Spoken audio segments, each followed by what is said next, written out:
Hello everyone and welcome back to the Horror Hut. Before you drift off, it would be a nice idea if you could leave a comment to let me know where you are listening from. Please don't forget to give the video a like and subscribe to the channel. Right, let's get comfy and relaxed, and let's begin. Story 1, Silent Traveler, The Watcher at Hollow Creek. The night shift at the Hollow Creek gas station was supposed to be nothing more than a paycheck and a couple of hours spent watching an empty road stretch into the dark. I liked that about it. The loneliness felt manageable. I liked the way the cold air from the cracked open back door brushed against my skin, the rough texture of the price tags under my fingertips, the way the window glass caught the moonlight just right so the parking lot looked like a silver sea. But sometimes, in the middle of the night, quiet wasn't peaceful. That night was one of those times. It started with a warning. Not the kind you find on a label or a sign nailed to a telephone pole, but the kind that feels like a shadow crossing your peripheral vision. The other clerks, older guys who worked the day shift, kept talking about it in hushed tones whenever I came in to pick up my schedule. They called it the Silent Traveler. I thought it was a joke at first, some local legend to scare the newbies. "He don't buy nothing," Jerry told me once, his voice low and gravelly, the way he leaned in like he was about to share a secret. Just stands there. Watches. Never says a word. I shrugged, not wanting to seem spooked. Sounds like some vagrant hanging around. Jerry shook his head. "Nah. Not like that. He's different." And that was it. Every now and then, the talk would come up again, always vague, always half-formed. No one had ever seen the Silent Traveler actually buy anything, but everyone knew the feeling of being watched, cold and patient, from the shadows just beyond the gas pumps. I tried to push it out of my mind. It was just small-town talk, nothing more. But the unsettling feeling of being watched settled into my skin the way damp air clings to your clothes after a rainstorm. The first real sign came 2 weeks into my shift. I was wiping down the counter, the rag rough and damp in my hand, when I caught movement in the corner of my eye. A figure standing just beyond the pumps, impossibly still. I blinked and looked again, but there was nothing there. Just the rustling of dry leaves skittering across the cracked asphalt. I told myself it was a trick of the dim light that cast long, dancing shadows, the way the street lamp flickered. Still, my breath caught, cold and sharp in my chest. That night, the fluorescent bulbs buzzed a little louder than usual. The coffee tasted bitter, the mug slick and cold against my lips. Outside, the wind had picked up, rattling the cans of oil stacked near the back door. Somewhere in the distance, a dog barked, a long, lonely sound that seemed to hang in the air like a warning. I looked up from the register to see the door chime ring. A man stepped inside, tall, thin, his face shadowed beneath a wide-brimmed hat. He didn't speak, just stood at the far end of the store, eyes dark and unreadable. He didn't reach for anything, didn't even glance at the shelves. Just watched. The silence between us stretched, thick and uncomfortable. I cleared my throat. "Can I help you?" No answer. Just the faint sound of the rain starting outside, pattering against the roof in a steady rhythm. I glanced at the clock. 10 past midnight. My fingers twitched on the counter. Something about the way he held himself, so still, so deliberate, made the hair on the back of my neck rise. "Sir?" I said again, voice quieter this time. He finally moved, turning slowly, his gaze cutting through the dim light to the exit. Then he was gone, swallowed by the night. I blinked, heart pounding harder than I wanted to admit. The door side closed behind him. When I told Jerry about it the next morning, he just nodded. "Told you. He's real. Why does he come here?" I asked, trying to keep the edge out of my voice. Jerry shrugged, lighting a cigarette with a shaking hand. Nobody knows. But he watches. Waits. Some say he's looking for something. Others say he's just waiting for the right time. I laughed then, half to myself. The idea sounded ridiculous, waiting for the right time to do what? I didn't want to imagine.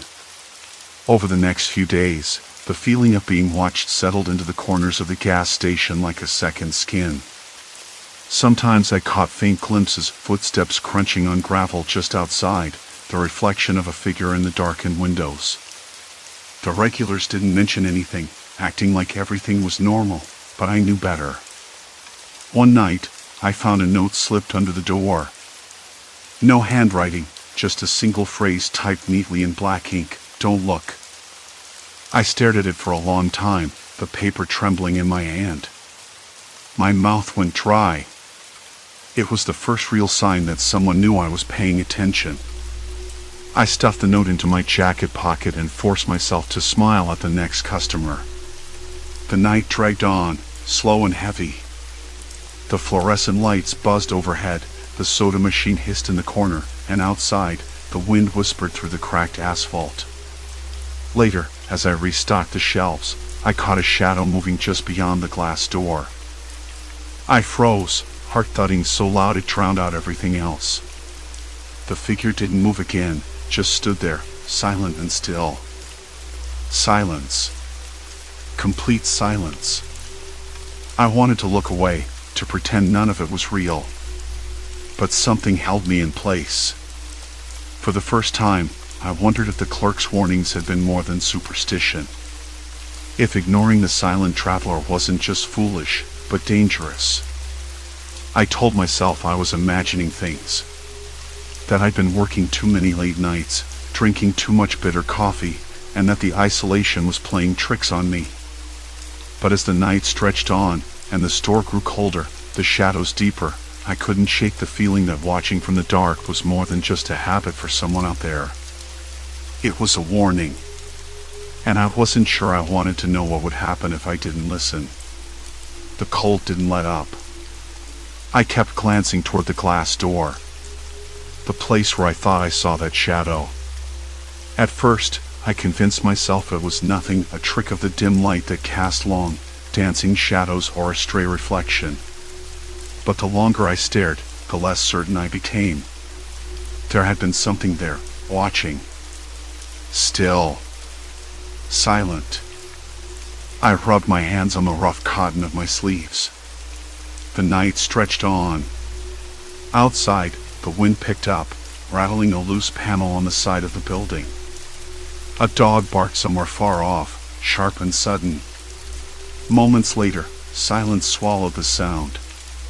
The warnings from the other clerks spun through my mind, like a nagging itch I couldn't scratch. Silent traveler, they said. Never buys anything. Just watches. I used to chalk it up to superstition or boredom. But now, after last night, I wasn't so sure. The store's old security monitor blinked, showing the grainy black and white feed from the parking lot camera. I leaned forward, squinting at the screen. Something flickered near the edge of the frame, a dark shape, barely visible. A person? Or just a shadow caught in the breeze? I swallowed hard. My hands trembled just a bit. Not from cold. From something else. I decided I needed more than vague stories and half-remembered warnings. I needed facts. The next day, the world seemed too bright, too loud. The sun slipped behind the cracked horizon, casting long shadows over the endless stretch of highway. I drove into town, the radio playing old rock songs that felt out of place in the quiet dusk. I needed to find out more about the silent traveler, whoever they were. My first stop was the diner down the road, a place where the locals gathered, swapping stories over burnt coffee and greasy sandwiches. The air inside smelled of frying bacon and stale cigarette smoke. I slid into a booth near the window, fingers tracing the chipped edge of the table. "Hey, you're the new night clerk," right," a voice said from the counter. It was Marge, a woman with a thick braid and eyes that missed nothing. She poured a cup of coffee and slid it toward me. "Yeah, that's me," I said, voice rough from the dry air and long shift. "Listen, I was hoping you could tell me about this silent traveler thing. The other clerks mentioned it. Seems serious." Marge's eyes flicked briefly to the door, then back to me. "Serious enough to keep you watching your back. He don't come in to buy. Just stands outside, watches the store. Doesn't say a word." She sipped her coffee, eyes narrowing. "Been around for years, off and on. Some folks say he's harmless, just a lonely guy. Others think he's waiting for something or someone. Waiting. That word crawled under my skin. Have you ever seen him up close?" I asked. She shrugged, wiping a hand on her apron. "Once or twice. Always kept his distance. Never looks you in the eye. Just watches. Makes your skin crawl." I nodded, biting down a rising unease. "Why doesn't anyone call the cops?" Marge laughed, but it was hollow. "You think the cops care about some shadow in the night? This place is too quiet for that. Besides, no one knows what he wants. No one's sure if he's dangerous." Her words hung between us, heavy and cold. Back at the gas station that night, I checked the security footage again. The grainy image showed a figure standing near the pump, just beyond the reach of the light. I zoomed in with the controls, but the screen pixelated, blurring the shape into a dark smear. I tried to shake off the feeling that something was wrong, something I couldn't put my finger on. But the hairs on my neck prickled whenever I looked outside. The wind had shifted, the air smelled different, sharper, like the quiet before a storm. Hours passed. I restocked shelves, wiped counters, and kept an eye on the entrance. The clock ticked lazily toward dawn. Then, the bell above the door jingled. My breath caught. A man stepped inside. Tall, thin, dressed in a faded jacket and a cap pulled low over his eyes. He didn't look around. Didn't speak. Just stood near the back of the store, hands in his pockets. A chill ran through me, colder than the night air. I forced myself to meet his gaze. His eyes were shadowed, unreadable. "Can I help you?" My voice sounded too loud in the quiet. He said nothing. I took a step closer, heart pounding in my ears. "No money?" I asked. Still silent. He just turned slowly and walked toward the exit. Before he left, I caught a glimpse of something in his hand, a small folded piece of paper. When the door closed behind him, the bells chimed lingering like a warning. I stood frozen. The paper. What was it? A note? A threat? Or just a scrap of trash? I grabbed a flashlight and stepped outside. The cold bit into my skin as I scanned the cracked asphalt where he'd stood. No one. Only the wind, whispering secrets I couldn't hear. Back inside, I unfolded the paper carefully, my fingers trembling. Written in a spidery scrawl were 3 words, "Watch your back." I blinked. My mouth dry, heart racing. The warning wasn't just from the clerks anymore. It was real. And now, it was directed at me. A chill ran down my spine as I realized the danger had moved closer, much closer. The paper burned a hole in my palm. I flipped the note over, hoping for more.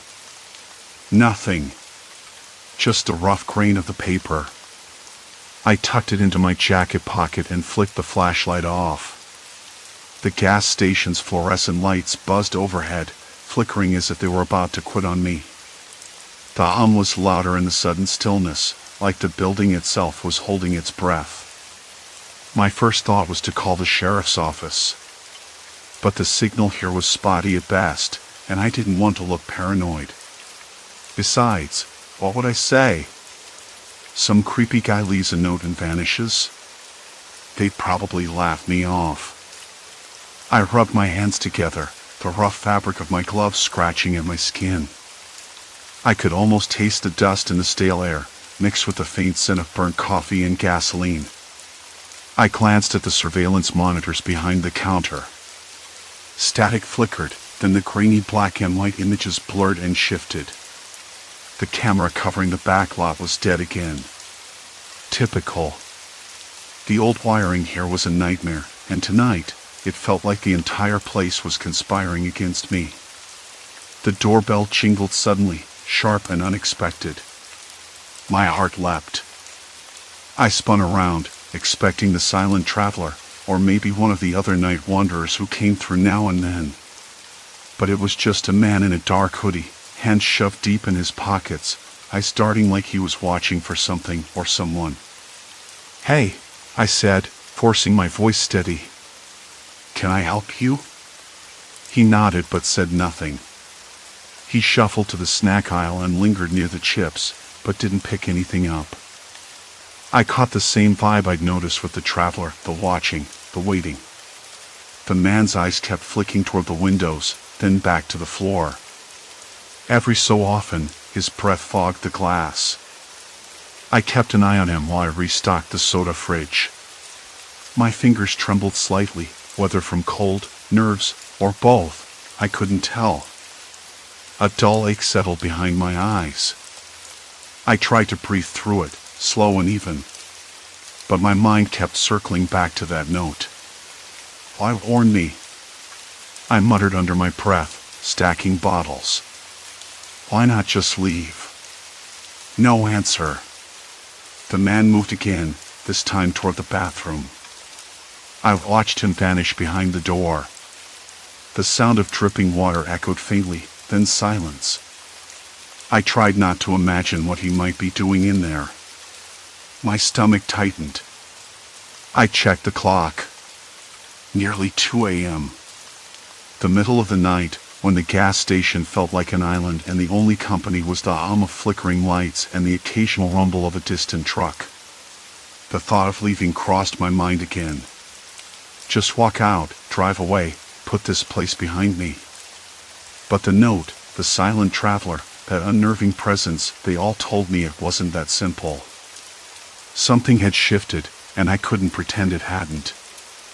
I stepped outside for a moment, the cold biting sharper this time. The night air smelled faintly of rain on dry earth. A dog barked far off, sharp and sudden. The sky was a deep, unyielding black, not a star in sight. I looked around the cracked pavement, half expecting to see footprints or movement. Nothing. Coming back inside, I caught the clerk's reflection in the darkened window. Mike, the day guy, was out cold in the break room. I envied that kind of oblivion. Ignorance was bliss, but only until it wasn't. Back at the counter, I reached for the note again, tracing the uneven letters with a fingertip. The paper felt heavier now, like a weight pressing down on my chest. Then the radio crackled. Static. Then a voice, barely audible, but unmistakable. Don't trust him. I froze. The radio was off. I hadn't touched it. My breath caught in my throat. The words echoed in my ears, louder than they should have been. Don't trust him. I scanned the room, with its faint smell of dust and decay. Empty. Quiet. The man in the hoodie hadn't returned. The bathroom door was shut tight. My pulse hammered in my ears. I rubbed my temples, trying to clear the fog. Was it a trick? My mind playing games? Or was someone else here, watching me through the shadows? I wanted to call Mike, but didn't want to wake him unnecessarily. Instead, I decided to check the cameras again. Maybe I'd missed something. The screen flickered and zoomed in on the front door. A figure stood just outside, barely visible in the dim glow of the street lamp. The shape was familiar, tall, thin, motionless. The silent traveler. I swallowed hard. He wasn't just watching anymore. He was waiting. I shut the monitor off and locked the door behind me, double-checking the bolts. The locks felt flimsy, but it was all I had. The note, the radio message, the man in the hoodie, they were pieces of a puzzle I didn't want to solve, but had no choice but to face. I paced behind the counter, my fingers tapping in erratic rhythm on the worn wood. The fluorescent lights flickered again, casting long shadows that stretched and shrank like living things. The air was thick with tension. I could almost hear my own heartbeat, loud and uneven. Then the doorbell jingled again. I didn't move at first. My breath hitched. The bell jingled once more, persistent. "Okay," I said, my voice rough. "Who's there?" No answer. Just silence. I reached for the flashlight and crept toward the door, every nerve screaming. Outside, the night was empty. No footsteps. No cars. Just the wind, swirling dust in lazy circles. But then, pinned to the doorframe, was another note. My hands trembled as I unfolded it.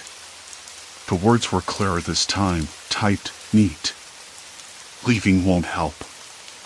You're already part of this." I blinked, the room tilting slightly. Part of what? What was this? The silent traveler wasn't just a watcher anymore. He was a message. A threat. A promise. And I had crossed the point of no return. I sank onto the stool behind the counter, the note slipping from my fingers onto the cracked linoleum floor. The fluorescent light buzzed again, louder, then went out. Darkness swallowed the gas station whole. The hums ceased. Silence. Complete silence. Then, a soft scratching sound like nails against glass came from the front window. I froze. The silent traveler was still out there. Watching. Waiting. And this time, I was the one who had to watch my back. The darkness was absolute, swallowing the gas station down to its bare bones. Then the sound came. Soft. Insistent. Like nails or maybe the rough scrape of a stick against glass. Slow, deliberate. Somewhere just beyond the window, where the cold wind chased dust in lazy, aimless spirals. I froze, every muscle taut like a wire stretched too thin.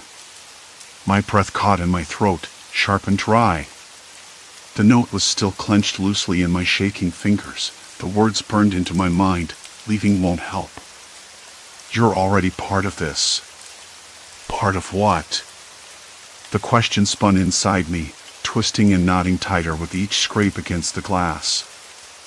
I swallowed hard, the metallic taste of fear rising up as I slid off the stool and crouched behind the counter, the rough plaster wall biting into my back. I debated calling the cops, but the thought felt absurd. Who would believe me? A lone clerk in a gas station miles from anything resembling civilization, chased by some shadowy watcher who never bought anything, just stared. I knew better now. This wasn't about paranoia or bad coffee. The silent traveler was real. And he was patient. The scratching continued, slow and rhythmic, like a metronome counting down to something I didn't want to face. I edged toward the back room, the floor cold and sticky beneath my worn sneakers, the smell of stale cigarettes and motor oil thick in the stale air. The emergency light flickered on for a moment, casting a weak orange glow, then died too, swallowing me back into darkness. My hands trembled as I reached for the breaker box, fingers fumbling against the cold metal. Click. The light sputtered, then pulsed back to life, buzzing loud and uneven. I blinked, relief flooding me until I saw the reflection in the window. There he was. The silent traveler stood just outside, his face a blur behind the grime-streaked glass. No smile. No expression. Just those eyes, cold, unblinking. Watching. Waiting. Not for a purchase, but for me. I could feel his gaze like a weight pressing on my chest. The air grew colder, sharp with the scent of rain and something else, something sour and metallic. Maybe blood. Maybe rust. I told myself it was just the wind, but my skin prickled anyway. I whispered, voice barely audible, "What do you want?" No answer came, only the scraping noise again, now closer to the door frame. I backed away, heart hammering in my ears. The night outside was silent except for the faint whistle of the wind threading through the cracked window seals. I thought about calling for help again, but the phone was dead. No signal. Nothing. Just me, the note, and the silent traveler watching from the dark. The thought struck me like a punch. I wasn't going anywhere. Not tonight. I knew the other clerks had warned me, their faces pale and voices low when they spoke of the silent traveler, as if naming him might summon some dreadful fate. I'd laughed it off, joked about small-town legends and restless drifters. But now, in the thick of it, I understood why they were so scared. Because this wasn't a ghost story. It was real. And it was hunting me. I moved to the back door, hoping for some kind of escape, but it was locked tight. The padlock gleamed under the weak emergency light. No way out there. Not without him noticing. I glanced back toward the front window. He hadn't moved. Just watched. The store's old speaker crackled suddenly, static, then a faint whisper, barely audible. I froze, every hair on my arm standing on end. "Leave," the voice breathed, soft and raspy, like it was coming from the fence or the walls themselves. I spun around, heart racing. The back room was empty. No one there but me. Had I imagined it? The line between real and unreal was blurring. I rubbed my temples, trying to steady my breath, but the cold sweat slicked my palms. Something was wrong with this place. Maybe always had been. I returned to the counter, eyes darting over every shadow, every corner. The fluorescent light flickered again, casting long, dancing shadows that mimicked the silent traveler's stillness. My phone buzzed in my pocket, the first sign of life all night. I pulled it out, squinting at the screen. No messages. Just the time, 2:43 a.m. It felt like hours had passed. Then a new message popped up, from an unknown number. "Look outside. Now." My stomach twisted. I glanced toward the front window again, and this time he was closer. Closer than before. His presence pressed against the glass, features sharp now in the pale light, an ordinary man, but utterly unreadable. A blank slate of menace. I swallowed hard. The rational part of me screamed to ignore it, to call for help, to barricade myself. But something darker, deeper, told me I had no choice but to face this. I stepped forward, the scrape against glass now accompanied by a faint tapping, fingertips drumming a slow, deliberate rhythm against the pane. "Why?" I whispered, voice barely more than a breath. No answer. Only silence. Then, from the speaker again, "You can't run." The words were a cold slap, final and unyielding. My hands clenched the counter so tightly my knuckles whitened. I wanted to scream, to break something, to make the nightmare stop. But the only sound in the room was my ragged breathing and the distant howl of a dog. The silent traveler was patient. He wasn't here for a quick scare. He was here to break me down, piece by piece. I glanced toward the door behind me, weighing my options. Stay and confront this shadow, or try to slip past him and disappear into the night. But the note was right, I was already part of this. Whatever this was. Then the dim light that cast long, dancing shadows flickered again and went out entirely, plunging me into the blackness I'd been trying to escape. The tapping became a steady rhythm on the glass, like a heartbeat counting down. And in that moment, I realized something else. I wasn't just being watched. I was being hunted. The fluorescent light sputtered back to life, buzzing softly overhead like a reluctant witness to the chaos that had just unfolded. My hands still trembled on the counter, the cold plastic of the cash register and anchor.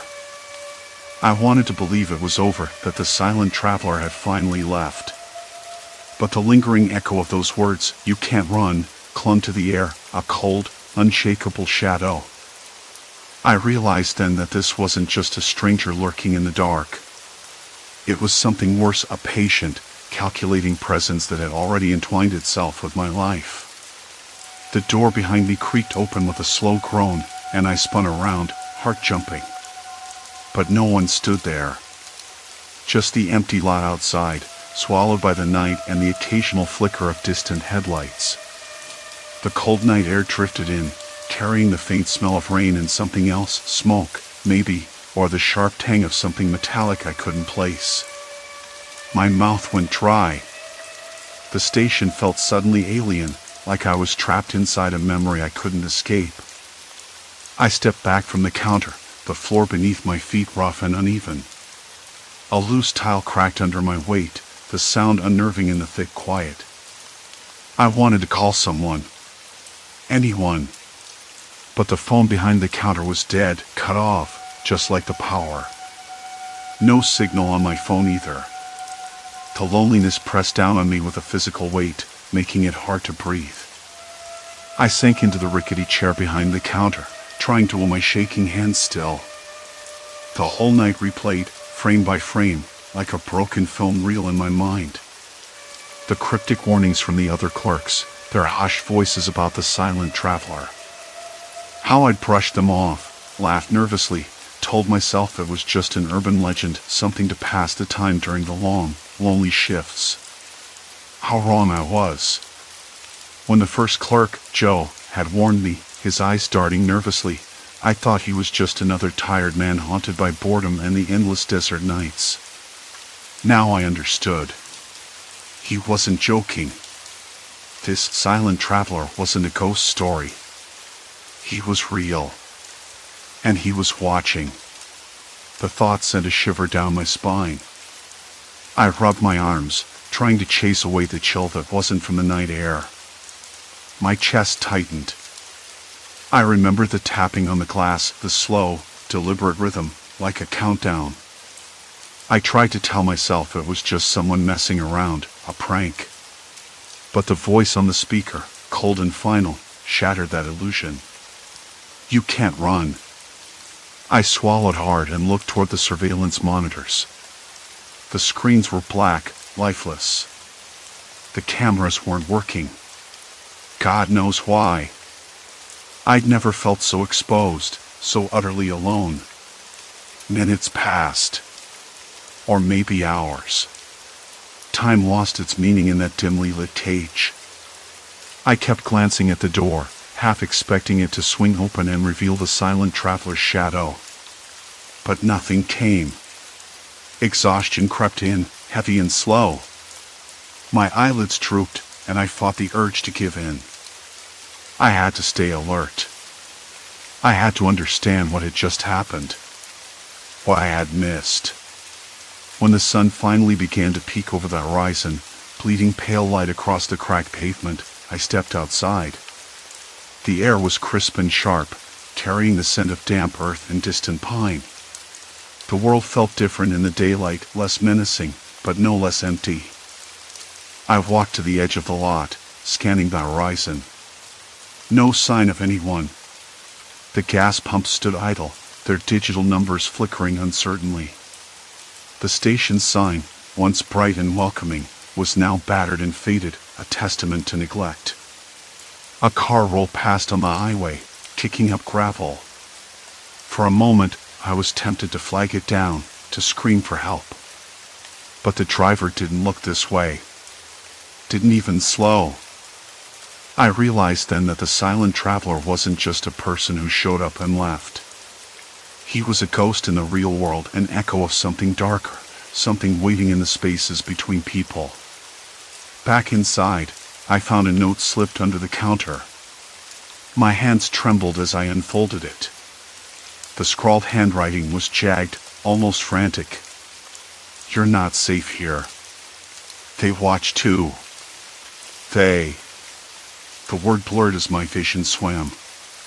Who were they? And why had the silent traveler warned me? Questions swirled in my head, but answers were thin on the ground. The other clerks had vanished. Joe hadn't come in for his shift. No one answered the phone. The isolation was complete. I locked the doors behind me and drove away, the station shrinking in my rearview mirror, swallowed by the vast emptiness of the desert. The road stretched ahead, long and unforgiving. Days later, I found myself unable to shake the feeling of being watched. Shadows lurked in the corners of my vision. I flinched at every unexpected sound. Sleep was fractured, haunted by dreams of tapping glass and whispered threats. I called the gas station's corporate office, trying to explain. They told me the place had been closed for renovations. No recent employees on record. No complaints. I wasn't sure what was real anymore. But I knew one thing: ignoring the warnings had almost cost me everything. The silent traveler hadn't just been a menace in the night, he was a symptom of something more insidious, a darkness threaded through the silence and isolation of that remote place. In the end, I left the town behind, the station's haunting grip loosening as the miles slipped beneath my tires. Still, the echo of those words stayed with me, a low hum beneath everyday noise. You can't run. Maybe I was wrong. Maybe I could run. But some shadows follow you, no matter where you go. And sometimes, it's not the darkness outside that's dangerous, it's the one that settles inside you, long after the night has ended. Story 2, The Cabin's Silent Feast, Haunting Signs of Life. The forest looked almost ordinary that morning. It was supposed to be a simple hike, just a way to clear my head after a week of deadlines and bad coffee. I'd been cooped up in the city too long, and the fresh air felt like a promise of something better.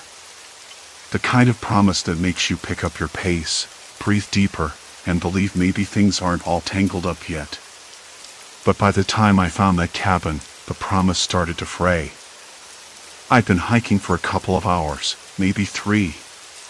The trail was less a trail and more a suggestion, a narrow path choked by brambles and old roots. The map on my phone said I was still on course, but the signal was spotty, the battery slipping away faster than I liked. I kept telling myself it was just the usual forest tricks, shadows playing games with my eyes, the wind whispering through the canopy like it wanted to share a secret. At first, I didn't even notice the cabin. It was tucked behind a thick cluster of oaks, its dark wood weathered and cracked like the skin of an old tree itself. The roof sagged unevenly, shingles missing in places, and the windows were boarded up, or at least they looked that way until I got closer. Scratches marred the boards, and one of them was loose, hanging by a single rusty nail. I hesitated a step from the porch. The air here was cooler, damp with the smell of pine needles and rot. Something else, too, a faint trace of smoke, stale and cold, like the embers of a fire long dead.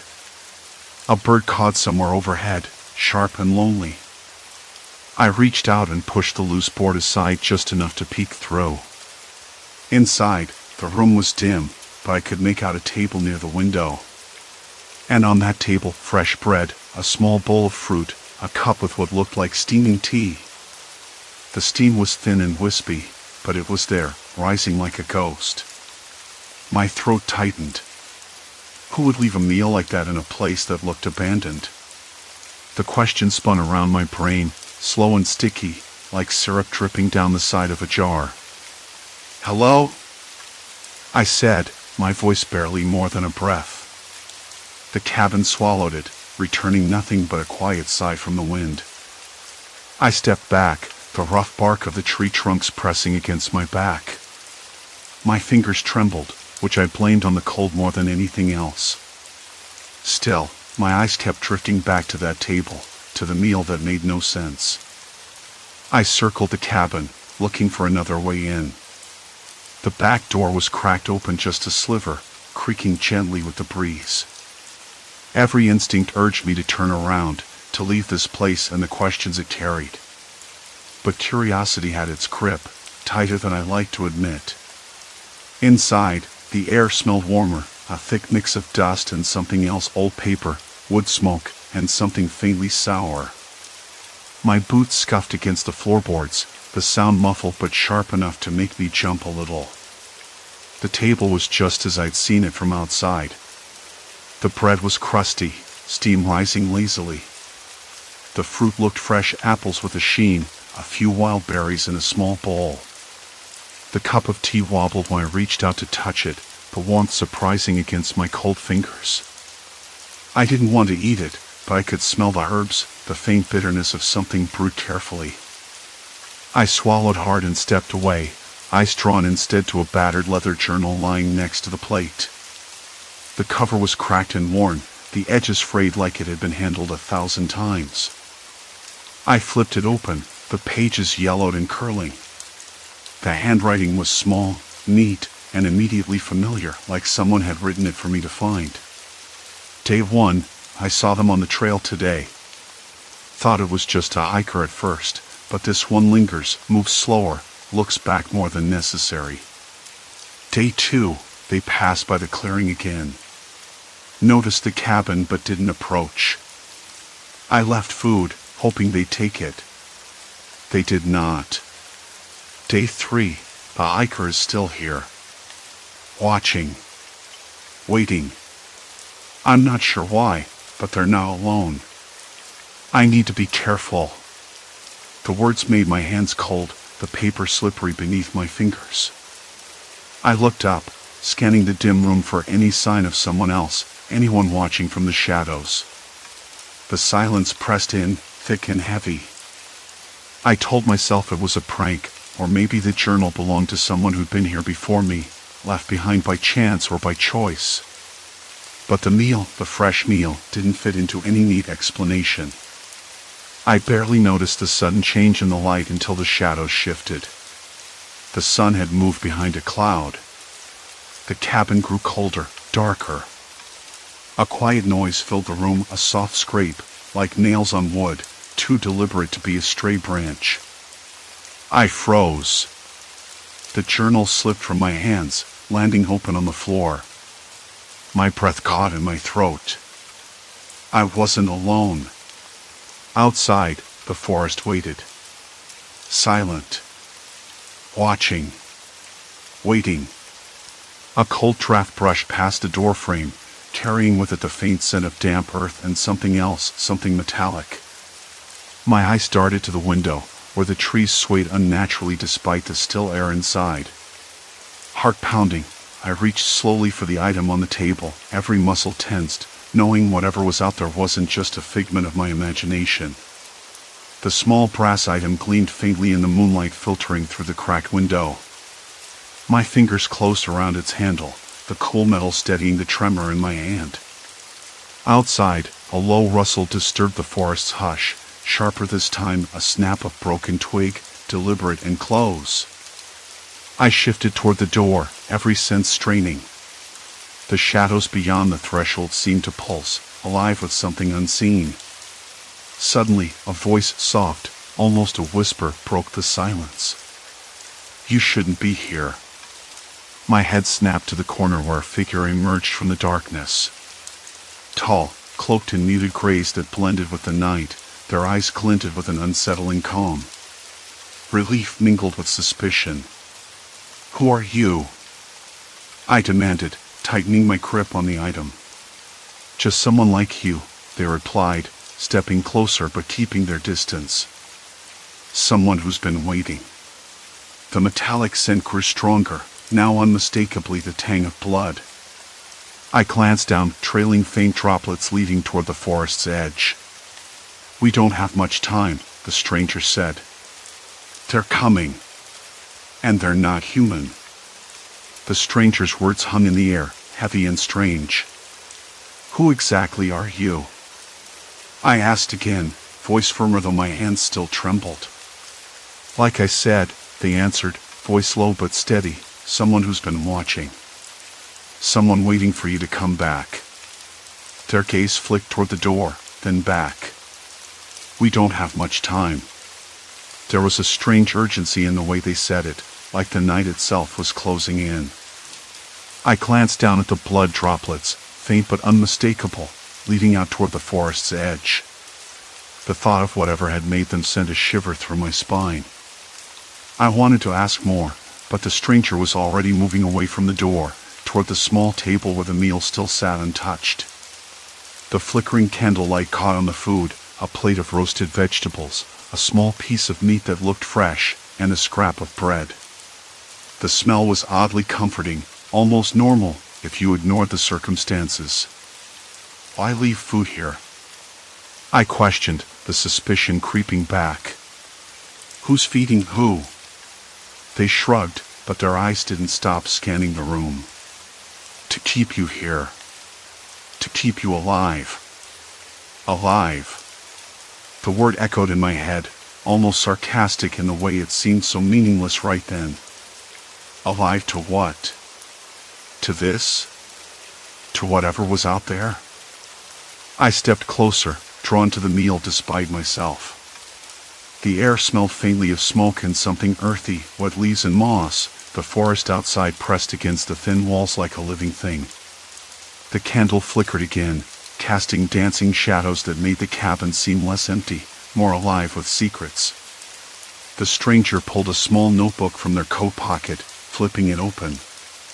The pages were worn, edges curled and stained with what I hoped was nothing more than dirt. I leaned in, eyes scanning the cramped handwriting. Days ago, the first entry read, "I saw them first. Watching from the tree line. Not animals. Something else. Waiting." The words made my skin prickle. I looked up at the stranger. "You've been here this whole time?" "Near enough," they said quietly. "Watching you. Waiting for you to come back." The idea was unsettling, the way it twisted my thoughts in knots. Someone had been following me, observing every step, every break in the trail. The thought of a silent presence lurking just beyond the trees, hidden in shadows, made the hairs on the back of my neck stand up. I closed the notebook slowly, the weight of it settling in my lap.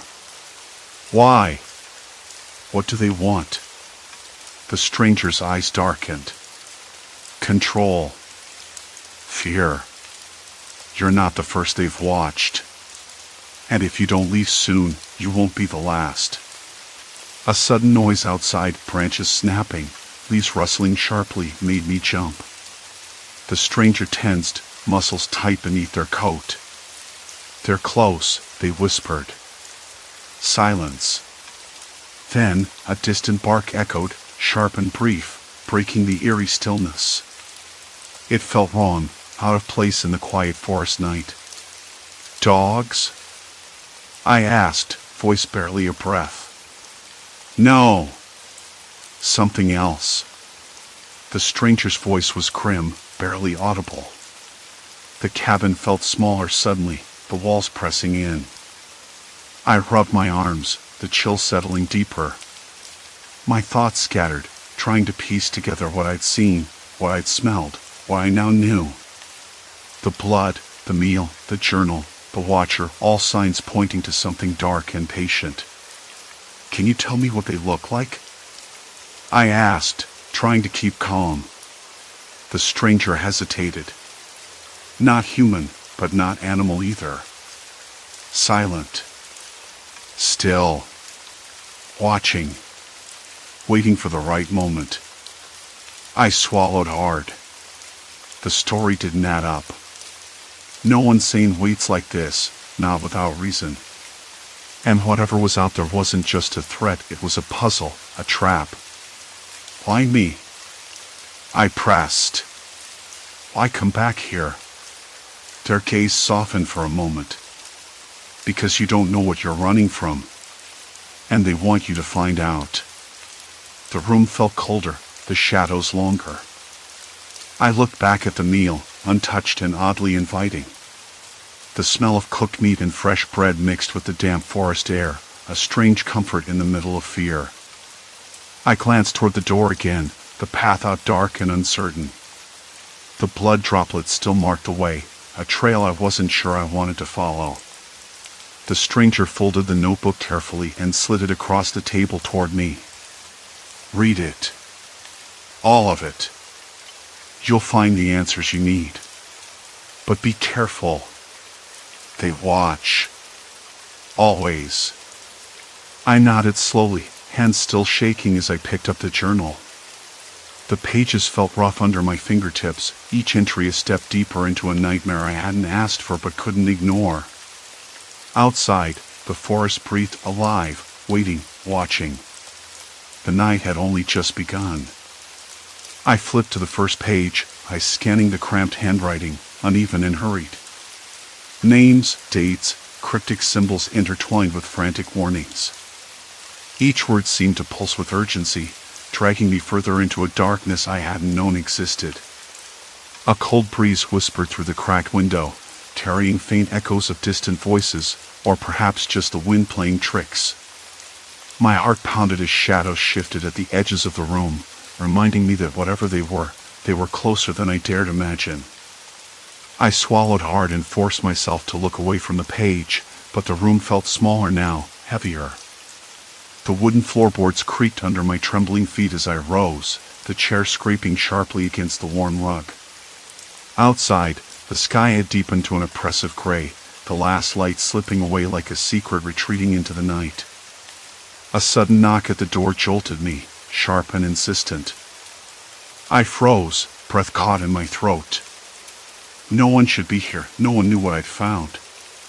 The knocking grew more urgent, relentless, as if the shadows themselves demanded entrance. I edged toward the door, every nerve screaming to flee, but curiosity anchored me. Peering through the cracked frame, I saw nothing but the empty hallway, dimly lit by a flickering bulb. Yet, the air carried a faint scent, something metallic, like blood mingled with rust. Turning back, my eyes landed on the journal again. The page beneath my fingers had changed, no longer the frantic script, but a single line etched in jagged ink. They watch. They wait. They hunger. A soft, almost imperceptible whisper rose behind me, chilling in close, but when I spun around, the room was empty, save for the shifting shadows that now seemed to lean closer, hungry for the secrets I'd uncovered. The whisper had faded, swallowed by the thick night air in the cabin's corners. I crouched beside the table and ran my fingers over the jagged sentence again. They watch. They wait. They hunger. The words felt like a trap closing around me, a warning too late. I had crossed some invisible line, and now there was no turning back. Outside, the wind had picked up, rattling the loose window panes and sending uneven shadows skittering across the peeling walls. The faint metallic scent I'd noticed before, the sharp tang of rust and something else, coppery and raw, seemed thicker now, pressing into my nostrils. My throat tightened. I swallowed hard, tasting the dryness clinging to my tongue. Then came the footsteps. Soft at first, hesitant, like someone testing the floorboards in the hallway beyond the door. I held my breath, every muscle taut, eyes darting toward the cracked doorway. But no one appeared. The steps stopped, and an eerie silence settled. It was the kind of silence that felt loud, as if the cabin itself was listening. "Hello?" I whispered, voice barely more than a rasp. No answer. I forced myself to stand, hands trembling as I pushed the journal aside. The cabin suddenly felt smaller, the air heavier, and the shadows seemed to press closer. The meal on the table, still warm, or at least recently so, reminded me just how near the watcher must be. Whoever they weren't just observing from a distance. They were inside this place, lurking just out of sight. I edged toward the door, every step uneven on the creaking floor. The hallway stretched into darkness, the flickering bulb at its far end struggling to stay lit. I could hear the faint thud of my own heartbeat, pounding in my ears louder than the silence around me. Then a sound, soft shuffling, like fabric brushing against wood, came from the far end of the hall. I froze again. The rational part of me screamed to run, to slam the door and bolt, but my feet stayed glued to the floor. What was I expecting? A ghost? A madman? Someone who had been waiting for me, watching me, feeding me a meal to lure me deeper into this trap? I swallowed and forced myself forward, step by slow step, the hairs on my neck prickling with every slight noise. The hallway smelled faintly of damp earth, mixed with the sour hint of sweat and something else, something faintly chemical, like bleach or disinfectant, which made no sense here. At the far end, the door to another room stood slightly ajar. A faint yellow light spilled out, casting a narrow beam onto the floor. I pushed the door open just enough to peek inside. The room was small, cluttered with shelves and old furniture covered in dust sheets. But what caught my eye was a small radio, perched on a table beside a cracked window. It was playing low static, the occasional burst of white noise breaking the quiet. I approached cautiously, hand outstretched, and switched it off. The silence that followed was almost worse. On the table lay another journal, older than the one I'd been reading. Its cover was cracked and stained, the pages yellowed. I flipped it open, the handwriting more deliberate, less frantic this time. Day 1, saw her pass by the edge of the clearing. Didn't dare move. She doesn't know. Day 2, she returned, closer this time. Sat on the fallen log. Watched me watching her. Day 3, left food. She took it. Good. Day 4, the cabin is secure. She's inside now. Doesn't know how trapped she is. That last line hit me like a punch. I shut the journal quickly, heart hammering. The watcher had been stalking me, tracking my movements, feeding me, and now I was in their world, tangled in a web I didn't understand. I backed out of the room, with its faint smell of dust and decay, nearly tripping over a loose floorboard. My mind raced. There was no way back the way I'd come. The forest was dense, and night was swallowing it whole. If someone knew I was here, if they'd been waiting, then the path I'd taken was watched, too. Escape wasn't just difficult, it was impossible without them knowing. A sudden noise from behind made me spin around. Footsteps. Closer this time. Faster. I could feel my pulse thrumming in my ears, the metallic scent stronger, almost suffocating. I scrambled back toward the kitchen area, looking for a place to hide, something to barricade the door. But the cabin had no locks, only old hinges and a flimsy wooden door. I grabbed a chair and shoved it against the door, legs trembling so badly I barely managed. Then I sank down on the floor, back pressed to the wall, trying to steady my breath. The knocking started again, slow and deliberate, like a heartbeat. "Please," I whispered under my breath. "Please don't." The knocking stopped. Silence. Then a voice, low and calm, from the other side. "You shouldn't have come back." My hands clenched into fists. The voice was close, right there, but I couldn't see who it belonged to. No footsteps, no shadow beneath the door, just that quiet, steady voice. "Why are you doing this?" I asked, voice shaking more than I wanted. A pause. Then, "Because you're the only one who can." I blinked, confused. The statement didn't make sense, didn't fit the madness of everything I'd found so far. but the certainty behind the words was chilling. "Who are you?" I forced out, voice barely a whisper. Another pause. Then the soft scrape of something sliding against the floor, too deliberate to be accidental. "I'm the reason you're here. And now, there's no turning back." The chair shifted against the door. I pressed my ear to the wood, heart hammering, breath catching. Outside, the wind howled through the trees, and somewhere in the distance, a dog barked, sharp, urgent, like a warning. I wasn't just trapped in this cabin. I was trapped in a game I didn't understand, with rules I hadn't agreed to, watched by someone who'd been waiting for me to step inside their world. And now the line between hunter and prey was blurred beyond recognition. The journal lay open beside me, its pages whispering secrets I wasn't sure I wanted to know. But there was no denying it anymore. I had crossed a point of no return. Whatever this was, whatever they wanted, it was far from over. And I could only hope I was clever enough to survive what came next.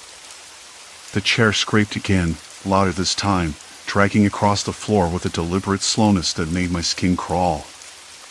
I swallowed hard, my throat dry. "What do you want from me?" I whispered, voice cracking, barely audible. No answer. Just the faint creak of the cabin settling and the dull thud of my own art. The journal lay open on the floor beside me, pages fluttering in the cold draft sneaking under the door.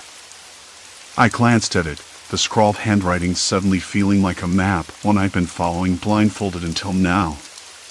The entries spoke of watching me, waiting, knowing every route I took in the woods, every pause, every breath. Someone who had been here longer than I guessed, closer than I dared imagine. I forced myself to step back, pressing my back against the opposite wall, eyes never leaving the door. My hands trembled, fingers curling into fists. I was trapped in here, with this thing outside. And the thought twisted my stomach tighter than I thought possible. The chair shifted again, a slow, scraping sound moving away from the door. I held my breath, counting seconds, measuring the silence that followed. Then, a soft knock. 1, 2, 3. "Let me in," a voice said, low and unhurried, like a breeze slipping through dead leaves. "We don't have to do this the hard way." I swallowed the lump rising in my throat. "Who are you?" I asked again, louder this time, the words shaky but steady. "Why are you doing this?" The answer was a pause, heavy and deliberate, then a faint sigh. "You're here because you belong. You always did. I just showed you the path." Belong? I tried to make sense of it, but my mind spiraled. Belong where? To him? To this cabin? To whatever twisted story he'd been writing about me in that journal? I edged toward the window, trying to peer out into the night. Moonlight filtered through the cracked glass, casting fractured shadows on the rough wooden floor. But the trees outside loomed like silent sentinels, swallowing any glimpse of movement. Nothing. A sudden metallic clink made me jump. My eyes darted around the room, landing on the kitchen table. The plate with the fresh meal was still there, untouched since I'd found it hours ago. The smell of stew, warm and oddly inviting, still hung in the air, mixing with the damp scent of old wood and moss. I wasn't hungry. Not anymore. But the smell made my mouth water against my will. Hunger was a strange thing when fear had rooted itself so deeply in your chest. The door creaked open slowly, just a crack, revealing a shadowy figure standing just beyond the threshold. I couldn't make out much, the outline of a man, lean, movements deliberate and smooth. No sudden gestures. No rush. I stepped back, bumping into the wall. My heart slammed against my ribs like a trapped animal. "Stay there," I said, voice firmer than I expected. He stepped inside, slow and purposeful, eyes fixed on me with a strange intensity. "I'm not your enemy," he said softly, voice calm, almost warm. "But you have to understand, you've been part of this longer than you realize." "For days, maybe weeks?" I asked, voice rising. "Watching me? Waiting for me to find this place?" He nodded. "Yes. I needed you to see it for yourself. The cabin, the journal, the food. It was all to test you." "Test me for what?" My pulse quickened, anger bubbling beneath the fear. "Why? What do you want?" He smiled, a small, sad smile that didn't reach his eyes. "To prove you're ready. Ready to face what's out there." "What's out there?" I asked, swallowing hard. "You mean the forest? The people? The danger? There's nothing supernatural here. Just survival. And I'm already on the edge." His gaze flickered to the window, then back to me. "You don't know the edge. Not yet. But soon, you will." I shook my head, backing away. "I'm leaving. Right now. You can't keep me here." He raised a hand, not to stop me but to calm me. "Leaving isn't simple. Not anymore. Not after what you've seen." "What have I seen?" I said, voice cracking. "Just a bunch of empty pages and a meal someone left." He stepped closer, eyes dark and unreadable. "The journal isn't just words. It's a confession. A warning. Every entry, every note, it's about the people who come here. People who wander into this forest, thinking they're alone, thinking they can disappear." I stared at him, heart hammering. "And you're one of them?" He shook his head slowly. "No. I'm the one who stays. The one who watches. The one who decides who gets to leave." I tried to swallow the lump growing in my throat. "Why me?" I whispered. "Why now?" "Because you're different," he said. "You didn't run the moment you saw the cabin. You didn't scream or turn back. You stayed. You read. You listened. And that means you might survive." "Survive what?" I asked, voice barely steady. His lips twitched, like he was fighting a smile or a scowl.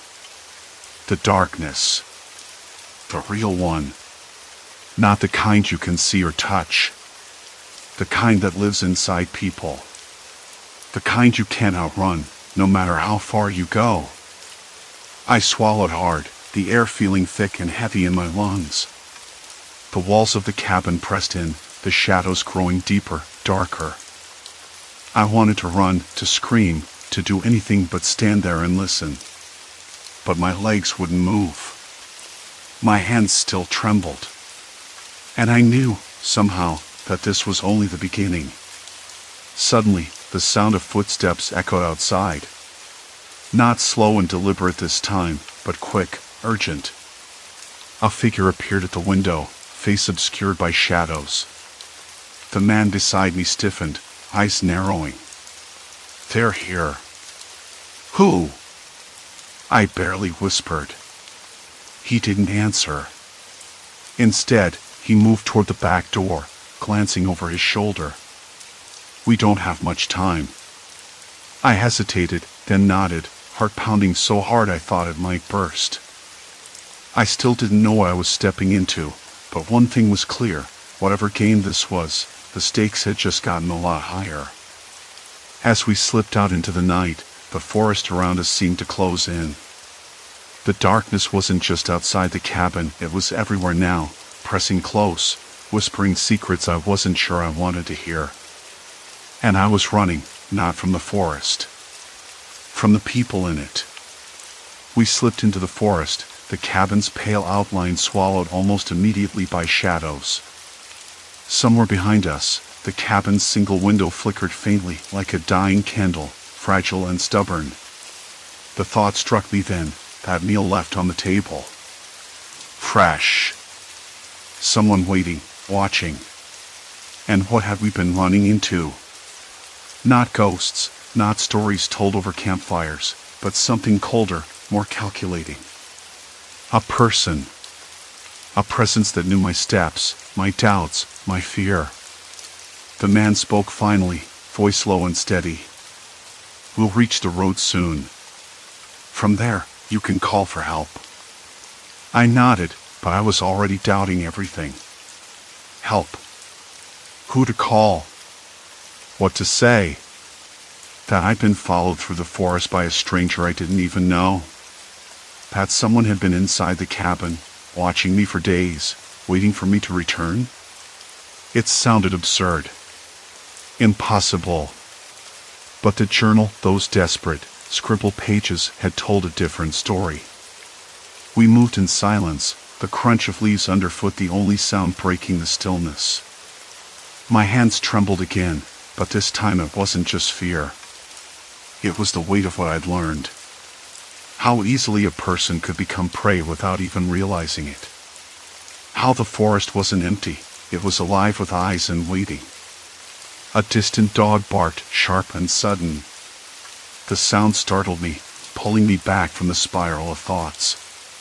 The man glanced toward the noise, his jaw tightening. Almost there. I tried to steady my breathing, forcing my legs to keep pace. The forest began to thin, the moonlight filtering through thinner patches of branches. Then, just like that, the trees parted. The gravel road stretched out ahead, pale and silent in the moonlight. I stopped for a second, heart hammering. The road felt like a line between two worlds, the one I'd been trapped in and the one I hoped still held a semblance of normality. The man looked at me, eyes sharp, waiting. I'll wait here, he said. Make the call. I pulled my phone from my jacket pocket. Signal. Weak, but there. I tapped the screen, fingers numb and clumsy. The call went through on the second ring. When the voice came, calm and professional, I struggled to explain. There's someone has been watching me. In the cabin. In the forest. I don't know who or why, but I think they're nearby. Can you describe them? The operator asked. I hesitated. The face at the window, shadowed and indistinct. The man who'd helped me, whose presence was as mysterious as the watcher. I don't know, I said finally. I'm not sure who to trust. Minutes passed. The operator promised someone would come, but with the forest so deep and the night so thick, I wasn't sure how quickly help could arrive. I looked back toward the trees. The cabin was gone from sight, swallowed by branches and darkness. Thank you, I whispered into the phone. Please hurry. The man beside me finally spoke, voice softer now. You did the right thing. It's over. I didn't answer. Could it really be over? The silence between us felt heavy, filled with all the things left unsaid. I wanted to ask who he was, why he was there, what his stake in all this was. But the words lodged in my throat. We waited. The road stretched endlessly, empty except for the faint glow of my phone screen. The forest behind us breathed quietly, the night sounds distant but persistent, an owl's call, the rustle of leaves, the soft drip of dew forming on needles. Time passed slowly. Finally, headlights appeared, splitting the dark with harsh white light. A vehicle slowed near us, and two figures stepped out. Relief flooded me, sharp and sudden, like a wave breaking over rocks. I told them everything as best I could. The cabin, the meal, the journal. The footsteps, the faces in the shadows. The man beside me watched quietly, expression unreadable. They radioed for backup, promising to search the area thoroughly. I felt a strange exhaustion settle deep into my bones, the adrenaline draining away, leaving a hollow ache. As the officer spoke to the man, I noticed something small unfolded in his hand, a crumpled piece of paper. He slipped it into his pocket quickly when he saw me looking. Later, alone in the back of the patrol car, I pulled my jacket tighter around me. The forest was behind me now, but its weight lingered. I thought about the journal again, the words that had felt like a confession, a warning. About the person who had watched me, the one who'd waited for my return. And about the man who'd helped me escape. I wasn't sure what to make of him. Part of me wanted to believe he was a protector, someone who'd been caught in the same nightmare. Another part whispered that he might be something else entirely, another player in a game I still didn't understand. The officers promised to keep me safe, to find whoever was responsible. But I knew the truth. Safety was a fragile thing, especially when you didn't know the face of the threat. Days passed. I stayed with friends, avoiding the forest and the memories it held. The dreamlike haze of the past week clung to me, thick and unyielding. I couldn't sleep without the echo of footsteps, couldn't eat without tasting the stale air of the cabin. At night, I found myself reaching for the crumpled paper the man had dropped, an address, a name, something I hadn't dared to follow yet. Because some doors, once opened, don't close quietly. I never went back to the forest. The cabin remained a ghost in my mind, a reminder of how close danger had come, how easily trust could fracture. I learned to carry my fear differently, not as a paralyzing weight but as a caution, a sharpened edge. The man's warning, "They're here," haunted me. But I wasn't sure who they were. Strangers lurking in the woods? Or the secrets we all carry, waiting to be uncovered? Sometimes, late at night, I wonder if the watcher ever stopped watching. If the forest ever truly lets go. And I know one thing for certain, I'm changed. The quiet I once sought in the wild is gone. Replaced by a restless awareness, a pulse beneath the skin that never quite fades. I don't know what comes next, but I'm ready to face it. Because running isn't enough. Not anymore. Story 3, Paralyzed Among Whispering Shadows, Nightmares Made Real. I never thought much about the night until it started feeling like someone else was awake in the room with me. I live alone in a small apartment on the 3rd floor of a brick building that smells faintly of damp plaster and old coffee. The kind of place where the heater clangs when it kicks on and the pipes groan like tired men. There's a street lamp outside my window that flickers intermittently, painting the peeling wallpaper with brief, jittery shadows. I usually sleep with the window cracked open, despite the chill, because the stale air makes me restless. Tonight was no different. I had gone to bed around 11, the usual routine: brush teeth, read a few pages of a book, then lights out. My clock buzzed softly, a little too bright behind the translucent plastic cover. I often stare at it for a while, counting the seconds, trying to slip from consciousness into whatever sleep is. But that night, like the others, I woke or maybe stayed awake in a state that felt like being trapped underwater, unable to push off the bottom. I tried to move. My fingers twitched once, barely. Nothing else would obey. The ceiling fan above spun lazily, its hum filling the room. The faint scent of rain hung in the air, damp and clean, mixed oddly with the musty smell of old books stacked on the shelf. I could hear the soft scrape of furniture shifting. It was subtle, almost polite. Like someone moving around without wanting to wake me. My eyes, though heavy, forced themselves open a little wider. Dim shapes were pooling near the edge of the bed, just past the reach of the weak streetlight.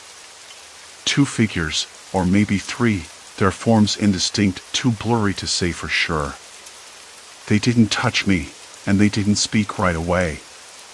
Just moved quietly, the floorboards creaking under careful steps. Then the whispering began. At first, I thought the voices were part of a half-dream, but the words were too clear, too specific to be nonsense. They spoke in low tones, barely above breath, like secrets meant only for each other. I recognized names. People I knew. Friends, colleagues, neighbors. The kind of names you hear every day but don't really listen to. Did you know she lied about the meeting? Twice. Maybe. But he's hiding something worse. You think it's about the Johnson case? Could be. Or the insurance claim. I tried to focus, to make sense of the fragments, but the paralysis pinned me down like a weight, and my heart started to beat faster, unevenly.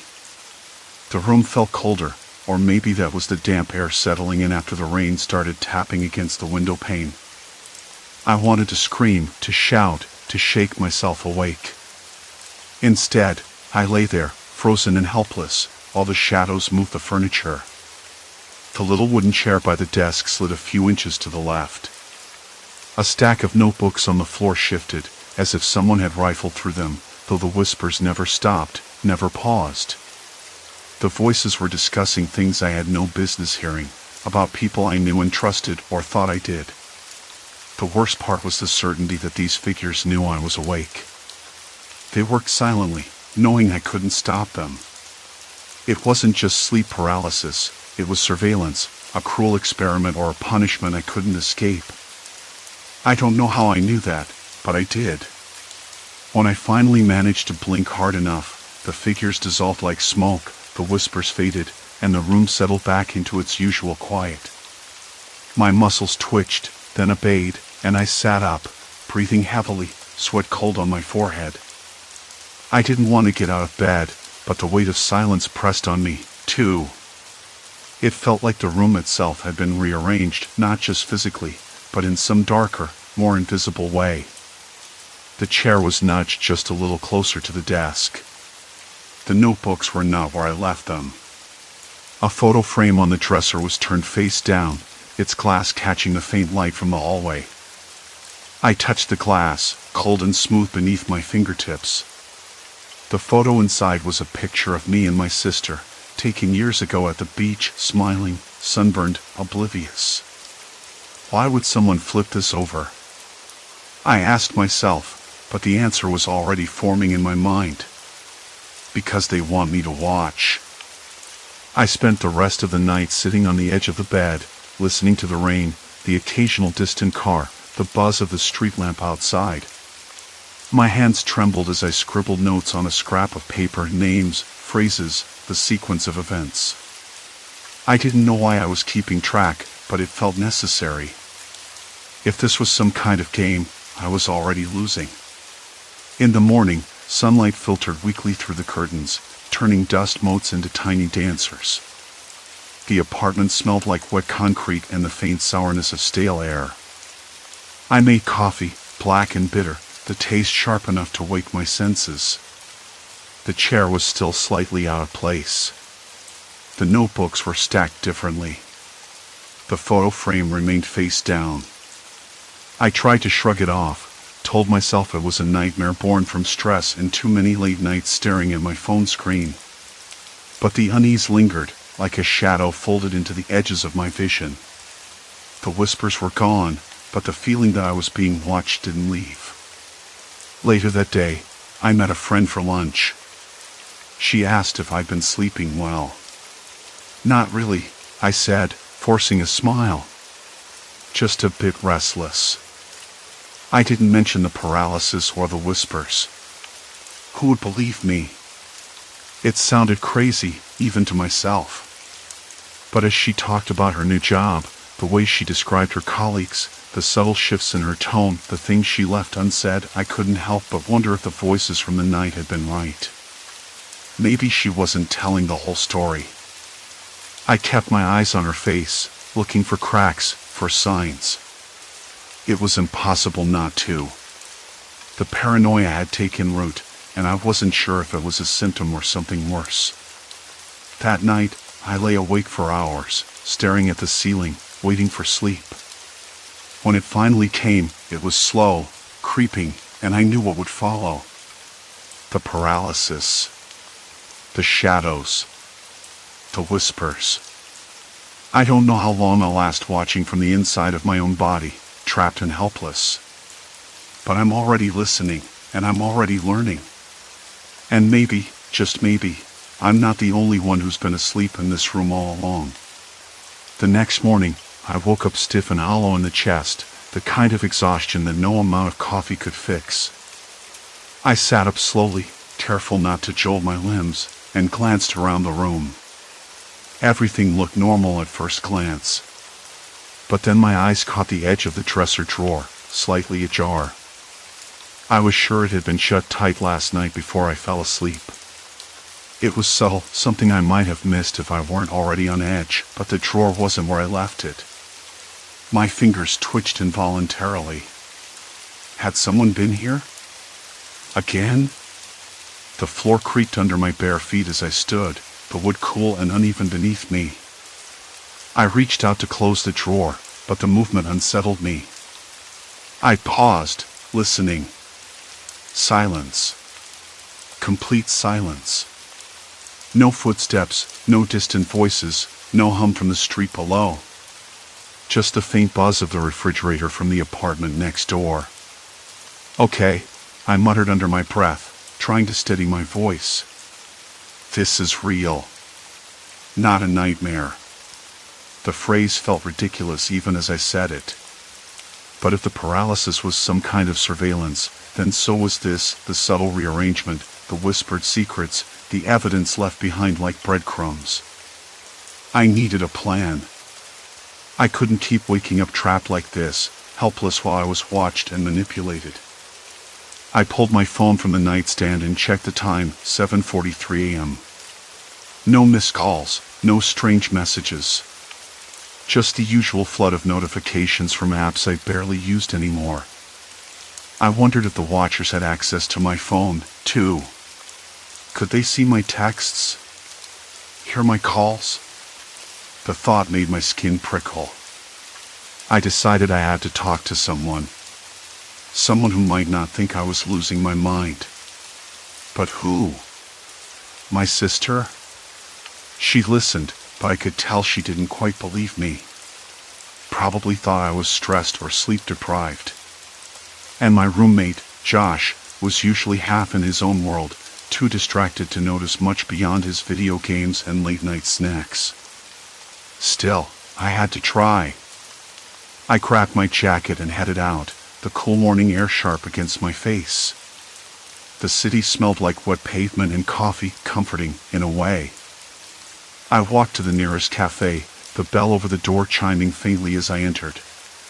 The place was nearly empty, save for a few early risers hunched over laptops and half-drunk lattes. I ordered a black coffee and took a seat by the window, pulling out my notebook. I'd started jotting down everything I remembered from the nights, the whispers, the shadows, the things said about people I knew. Some of it made no sense. Other parts were chilling in their accuracy. As I sipped the bitter coffee, my phone buzzed. A message from Emily. Hey, you okay? You seemed off yesterday. I hesitated, fingers hovering over the keyboard. Was this a trap? A way to watch me even now? But I typed back, not great. Can we meet? Need to talk. She replied almost immediately. Sure. Coffee shop near your place in an hour? I agreed, feeling a flicker of relief. Maybe having someone else hear the story would help ground me. Or at least confirm I wasn't imagining it all. Back home an hour later, the apartment felt colder than before, the shadows stretched longer across the walls. Emily settled onto the couch, her brow furrowed as I explained everything, the paralysis, the whispers, the rearranged furniture, the things I'd overheard about her and others. She listened quietly, eyes darting to the window every so often. When I finished, she rubbed her temples. Are you sure none of this could be stress? You haven't been sleeping well. I know how that sounds, I said quickly. But it's not just dreams. It's like Someone's inside my head, watching me even when I'm awake. And they're not just random voices. They know things only people close to me would say. Emily looked at me then, really looked, and for the first time I saw something like fear flicker behind her eyes. What kind of things? Secrets. About you. About Josh. About my parents. Things I never told anyone. She swallowed hard. Maybe you're right. Maybe someone is watching. But why you? I shrugged, unable to answer. The room suddenly felt too small, too quiet. I realized I hadn't checked the bedroom since I got back. I excused myself and stepped inside. The air smelled faintly of old paper and something else I couldn't place, like the faint musk of sweat mixed with cleaning products. The dresser drawer was open wider now, the contents shifted. My favorite watch, the one my dad gave me years ago, was gone. I stared at the empty space, a cold knot tightening in my stomach. Someone had been in my room again, and this time they'd taken something. Something important. When I turned back to Emily, she was standing in the doorway, pale and tense. "We need to figure this out," she said quietly. "Before it gets worse." I nodded, suddenly realizing the paranoia wasn't just a symptom of sleep deprivation. It was a signal. A warning. And I wasn't the only one who had to be careful. Outside, the city carried on, indifferent to the small horrors unfolding in my apartment. But inside, in the shadows, the watchers were already moving, unseen and silent. And I was left wondering if I'd ever be able to wake up for good. The room was colder than I remembered when I stepped back inside. Emily was still in the doorway, hands clenched at her sides. Her face was pale, but her eyes were alert, scanning the room, with its faint smell of dust and decay like she expected something to move. "We can't wait," she said quietly. "This isn't just about your room anymore. They know you're onto them." The words felt like a punch to the gut. I swallowed hard, tasting the dry bitterness of fear, but I kept my voice steady. "Who are they? What do they want?" She shook her head, frustration flickering across her face. "I don't know exactly. But it's not random. They're watching everyone around you. You've just been the easiest target." That hit harder than anything else. The idea that my paralysis, the nights trapped between sleep and waking, wasn't some freak neurological hiccup, but a method of surveillance. It wasn't just a symptom. It was a trap. I glanced around the room, the shadows suddenly looking less like figments of my imagination and more like silent sentinels. My mind raced. If this was a method, a way to keep me from moving or speaking while they sifted through my life, then what did that mean for the people I cared about? How deep did this go? Emily stepped forward, her voice dropping to a whisper. "I found something earlier today." She pulled a folded piece of paper from her jacket pocket, unfolding it carefully. It was tucked in the back of the book you left on the cafe table. I took the paper, the edges rough and worn. The handwriting was messy but familiar. It was mine. A note I'd written to myself, but I didn't remember jotting it down. "They watch through your own eyes. Trust no one." My voice cracked, the words tasting like ash. Emily nodded. "You wrote this after one of your episodes. But there's more." She flipped the paper over, revealing a phone number and a name I didn't recognize, just initials, really, MC. "Who's MC?" I asked, but Emily was already shaking her head. "No idea. But whoever it is, they left this note for you. Someone's trying to communicate." The room felt smaller, the walls pressing in like a vice. I couldn't tell if the pounding in my chest was fear or adrenaline or a mixture of both. Maybe all three. "We need to find out who that is," I said, stuffing the note into my pocket. Before they come back for the watch, or worse. Emily hesitated, then nodded. I have a contact. Someone who's good at digging into things people want hidden. But it's risky. If they're as organized as I think, involving anyone else could put them in danger. I ran a hand through my hair, the rough strands catching on my fingers. At this point, risk isn't the problem. It's the silence. Her eyes softened, but the tension didn't leave her shoulders. I'll make a call tomorrow. For now, we stay alert. And keep your door locked.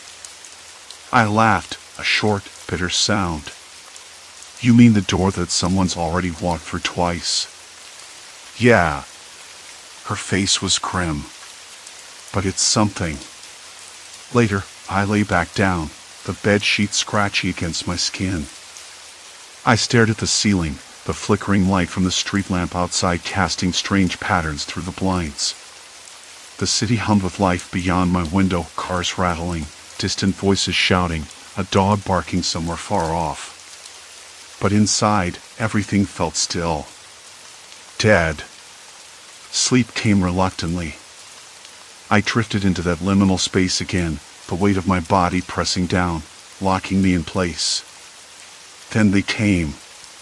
The figures were quieter, faster tonight. The shadows moved with purpose. I wanted to scream, to push them away, but my body remained a prison. They whispered again, but this time the words were sharper, more personal. Emily's hiding something. You don't know what she told him. The voice was low, gravelly, but familiar. My breath caught. How could they know about Emily? Another voice, female, cold and clipped. He's closer than you think. Don't trust him. A rush of panic swept through me. Emily, my only ally, was suddenly wrapped in doubt. The paralysis felt heavier, as if the watchers pressed down not just on my body but on my mind, forcing me to question everything. When morning came, I was drenched in sweat. My sheets tangled around me like chains. The city outside was bright and indifferent once more. Emily was waiting in the kitchen, coffee in hand. Her face looked tired but steady. Did you sleep? She asked. I nodded, swallowing hard. Sort of. They said things. About you. She stiffened, then sighed. I wanted to tell you, but I wasn't sure you'd believe me. I set my cup down, the porcelain cold against my palms. Tell me. She looked away, biting her lip. Before we met, I was involved with someone. Someone who's part of this. I left, but they didn't let go. That's why I'm cautious now. My stomach lurched. The shadows weren't just watching me. They were watching us both. And whatever Emily had left behind was following. I should have told you sooner, she said quietly. But I needed to be sure you were safe first. Safe. The words sounded hollow. I felt anything but. We don't have much time, she said, eyes locking onto mine. This is bigger than your watch or your room. They're watching at every turn. I wanted to argue, to say I could handle it, but the weight in my chest was too heavy. So, what now? I asked. She smiled, faint but real. We fight back. Find and see, find out the truth. And close the door once and for all. I nodded, though the knot in my stomach tightened. There was no going back. No escape. Because now, I wasn't just a prisoner of my own body. I was a target. And the watchers weren't finished. Not by a long shot. The night air pressed against the cracked window pane, cool and gritty with the scent of rain lingering on the breeze. Emily's words from earlier, we fight back. Find and see, find out the truth. and closed the door once and for all, looped over and over in my mind. I wanted to believe her, but my throat tightened just thinking about what that fight might cost me. Or her. Then the shadows began to stir. I tried to will my body to move, just a finger, a toe, anything, but the paralysis held firm. The waiting, the helplessness, it was the worst part. The shadows slipped forward, silent as before, but this time the air felt heavier, as if the room itself was thickening around me. One figure stepped closer, just beyond the weak light spilling from the hallway. I recognized the shape, lean, with a slight stoop. At first, I thought it was my neighbor, Mr. Callahan, but the way the figure moved was too deliberate, too careful. "Why are you here?" I whispered, voice strained, barely audible. No answer. Just the faint rustling of fabric, the sound of cold breath near my ear. The smell hit me next, something metallic, like the faintest trace of old blood mixed with damp earth. It wasn't natural. My mind reeled back to Emily's warning. They're watching at every turn. But what did that mean, really? Watching how? Watching for what? The figure leaned closer. I could feel the breath now, shallow and ragged, as if they were holding back a secret too heavy to share. Then, a whispered phrase, barely more than a breath, "He knows." I froze. My skin prickled. "Who?" I managed, voice cracking under the weight of the question. The figure didn't answer. Instead, it moved around the bed, fingers ghosting, rearranging the small pile of books on my nightstand. The title shifted, now a book about surveillance, now a battered journal I hadn't opened in months. My heart thudded harder, and I realized they were leaving a message, or maybe a threat. "You shouldn't have involved her," the voice came again, softer this time, like a warning wrapped in ice. I swallowed hard. The figure's presence was suffocating, and though I wanted to scream, the paralysis held me hostage. Then, the whisper changed, urgent and biting. "MC is closer than you think." Closer than she ever wanted. A cold sweat broke out across my forehead. MC. The name echoed from Emily's words, a puzzle piece I hadn't quite fit into place. Who was MC? What had Emily left behind? And why did it matter so much? Suddenly, a sharp metallic click, like a latch unlatching, snapped me half out of the paralysis. My eyes shot toward the bedroom door. It was ajar, the dark hallway beyond swallowing the faint light from my room. Another figure stood there, silhouetted, watching. This one was different, taller, broader. I could hear the slow, deliberate breathing, the faint scrape of shoes on worn carpet. The figure took a step forward, then stopped. "Don't," I whispered, desperation seeping into my voice. But the figure did not move again. Instead, it spoke, voice low and calm, almost friendly, but with a razor edge beneath the surface. "You're not the only one who's been trapped, you know. You think this paralysis is just a symptom? It's a method. A cage. A way to keep you inside your own skin, while we watch." The words hit me like a punch. It wasn't just watching or listening anymore. It was control. A slow, suffocating control that had been tightening its grip around me since those first nights. "Why?" I gasped, the effort to speak draining everything from me. "Because you saw too much. You asked too many questions. And now, you're part of the game whether you like it or not." The figure's shadow stretched long across the floor as the ceiling light flickered violently, casting the room in strobe-like bursts. The air grew colder. I could taste the stale bitterness of fear on the back of my tongue. Then, a third presence entered the room, so quickly I almost missed it. A soft shuffle, a scent of cheap cologne mixed with sweat. This one whispered, right next to my ear. Emily tried to run. "You'll find her. But she's changed. And so have we. I jerked my head, trying to find her in the darkness, but all I saw were the three shadows now circling the bed, their movements choreographed with an eerie precision. It was like they were performing some cruel ritual, each step calculated to unsettle me, to break me down. I tried again to move, to scream, but my body was a fortress of silence. And then, the worst part, one of them reached out, fingers brushing the edge of my glasses on the nightstand. The touch lingered, cold and deliberate, before the glasses were lifted, repositioned on the pillow where I usually rested my head. A message. A reminder that nothing was safe. Not even the small things that grounded me. My breath caught.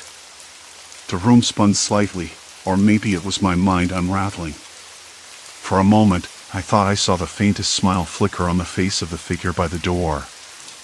And then, as suddenly as they'd come, the shadows slipped away into the darkness beyond the door, leaving me gasping for air, my body aching with the weight of immobility.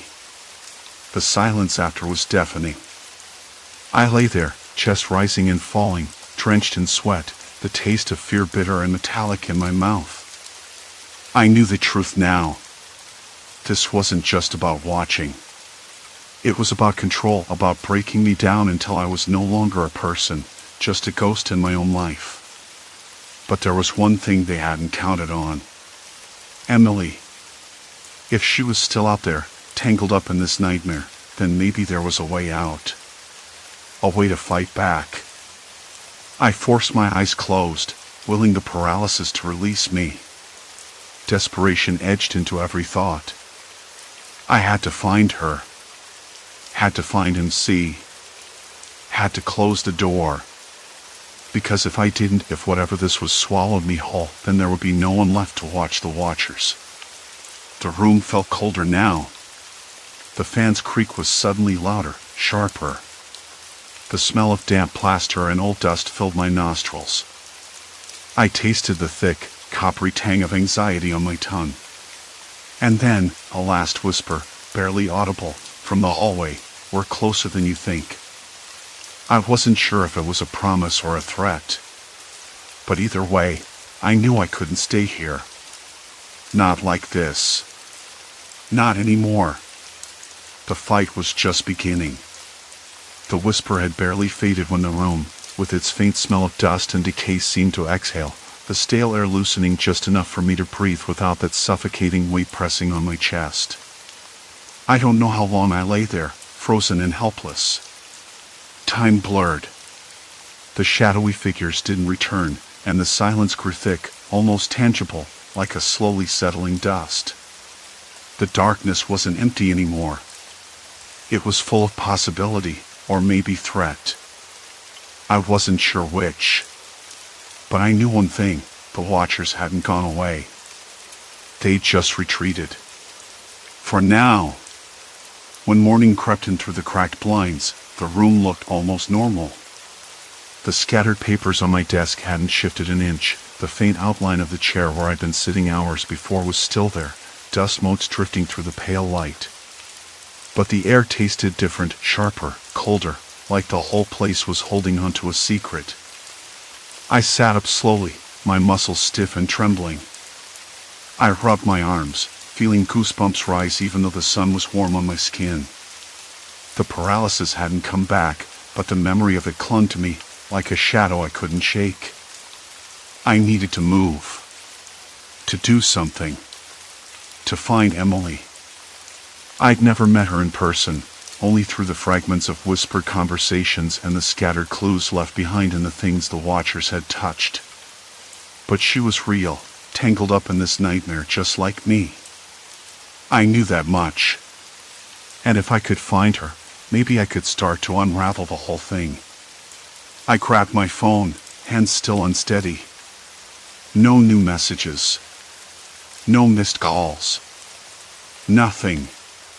Just the dull glow of the screen, reflecting back at me from the cracked glass on my nightstand.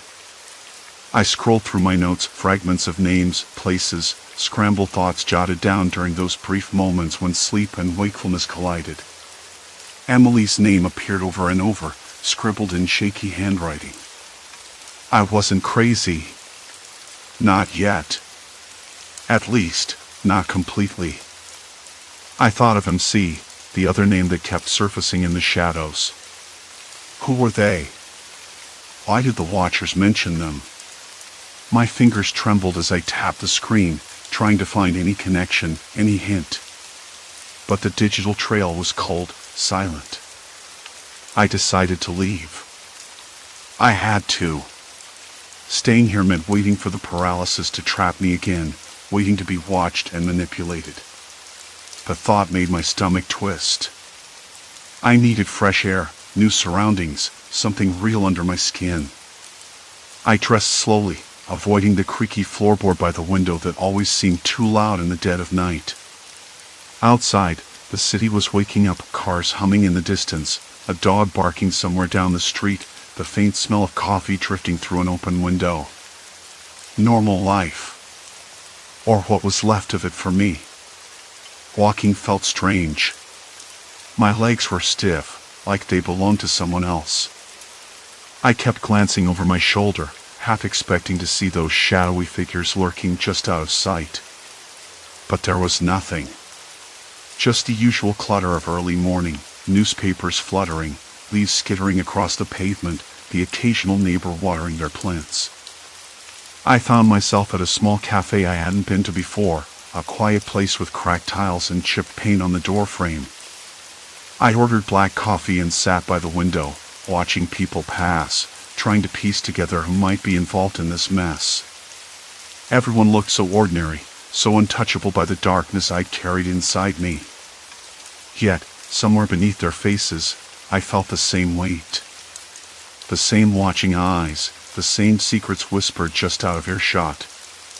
I pulled out my notebook and began to write, trying to organize the chaos swirling in my mind. I recorded the whispers, the movements, the details I noticed during the paralyzed nights. I wrote about Emily, about MC, about the voices that promised they were closer than I thought. As the caffeine took hold, my thoughts sharpened. I realized the paralysis wasn't just a symptom. It was a mechanism. A lock. A cage designed to keep me silent, immobile, complicit. But now, I was awake. Fully awake. I had to be. I called Emily's number again. The line rang once, twice. Then a click. A breath. A voice, low and urgent. Hello? It was her. Relief and suspicion tangled in my chest. Emily? It's me. I think they've been watching us both. There was a pause. Then a whisper, barely audible. I know. They never stopped. We talked for hours, trading fragments of what we'd seen, what we'd felt. She described the same paralysis, the same shadows moving silently in the corners of her room. The same whispers, revealing secrets about people she trusted, secrets that made her question everything. We agreed to meet. To face whatever this was together. The day faded into night, and when I returned home, the room felt different. Less like a cage, more like a battleground. I cleared out the clutter the Watchers had left behind, moved the papers, dusted the shelves, opened the window wide to let in the cool night air. I wanted to reclaim this space, to make it mine again. That night, when the paralysis came back, I fought it. With every ounce of will, I willed my fingers to twitch, my eyes to focus. It was slow, agonizing, but I managed to blink, then a squeeze of my hand. The shadows halted, as if startled. A voice whispered, "Not yet." But I didn't care. I was breaking through. Breaking free. The next morning, I found a note slipped under my door. No handwriting, just a single word, "Watch." I folded it carefully and slipped it into my pocket. The Watchers hadn't disappeared. They were still here. Still close. But now, so was I. Emily showed up at my door the next day, tired but determined. We shared stories, fears, and a plan to uncover the truth behind the paralysis and the watching. We weren't ghosts anymore. We were something else, survivors, maybe even fighters. I still don't know who they are. The people behind the shadows, rearranging my room, whispering secrets, breaking down my will. Maybe I never will. But I've learned this: paralysis wasn't just a symptom of my fear. It was a tool of control, one they used to isolate me, to silence me. Now, it's a reminder. A reminder that I'm not alone. That even when I'm trapped between sleep and waking, between fear and courage, there's a sliver of light I can hold on to. And that's enough. Because this fight, our fight, is just beginning. The room still smells faintly of damp plaster and old dust, but beneath it, I can smell hope. Or maybe it's just the coffee. Either way, I'm ready. Story 4, Lost Train, Descent into a Haunted Subway. The subway was a rhythm I'd learned to trust, like a pulse beneath the city's skin. I held my Metro card in my hand, fingers tracing its edges as I waited for the train. The routine was comforting, predictable. The same faces, the same muffled conversations, the same graffiti-covered walls telling stories in sharp black lines. I knew where to stand so the doors would open right in front of me, and I knew the exact spot to sit, where the overhead light didn't hum as loudly and the air wasn't too stale.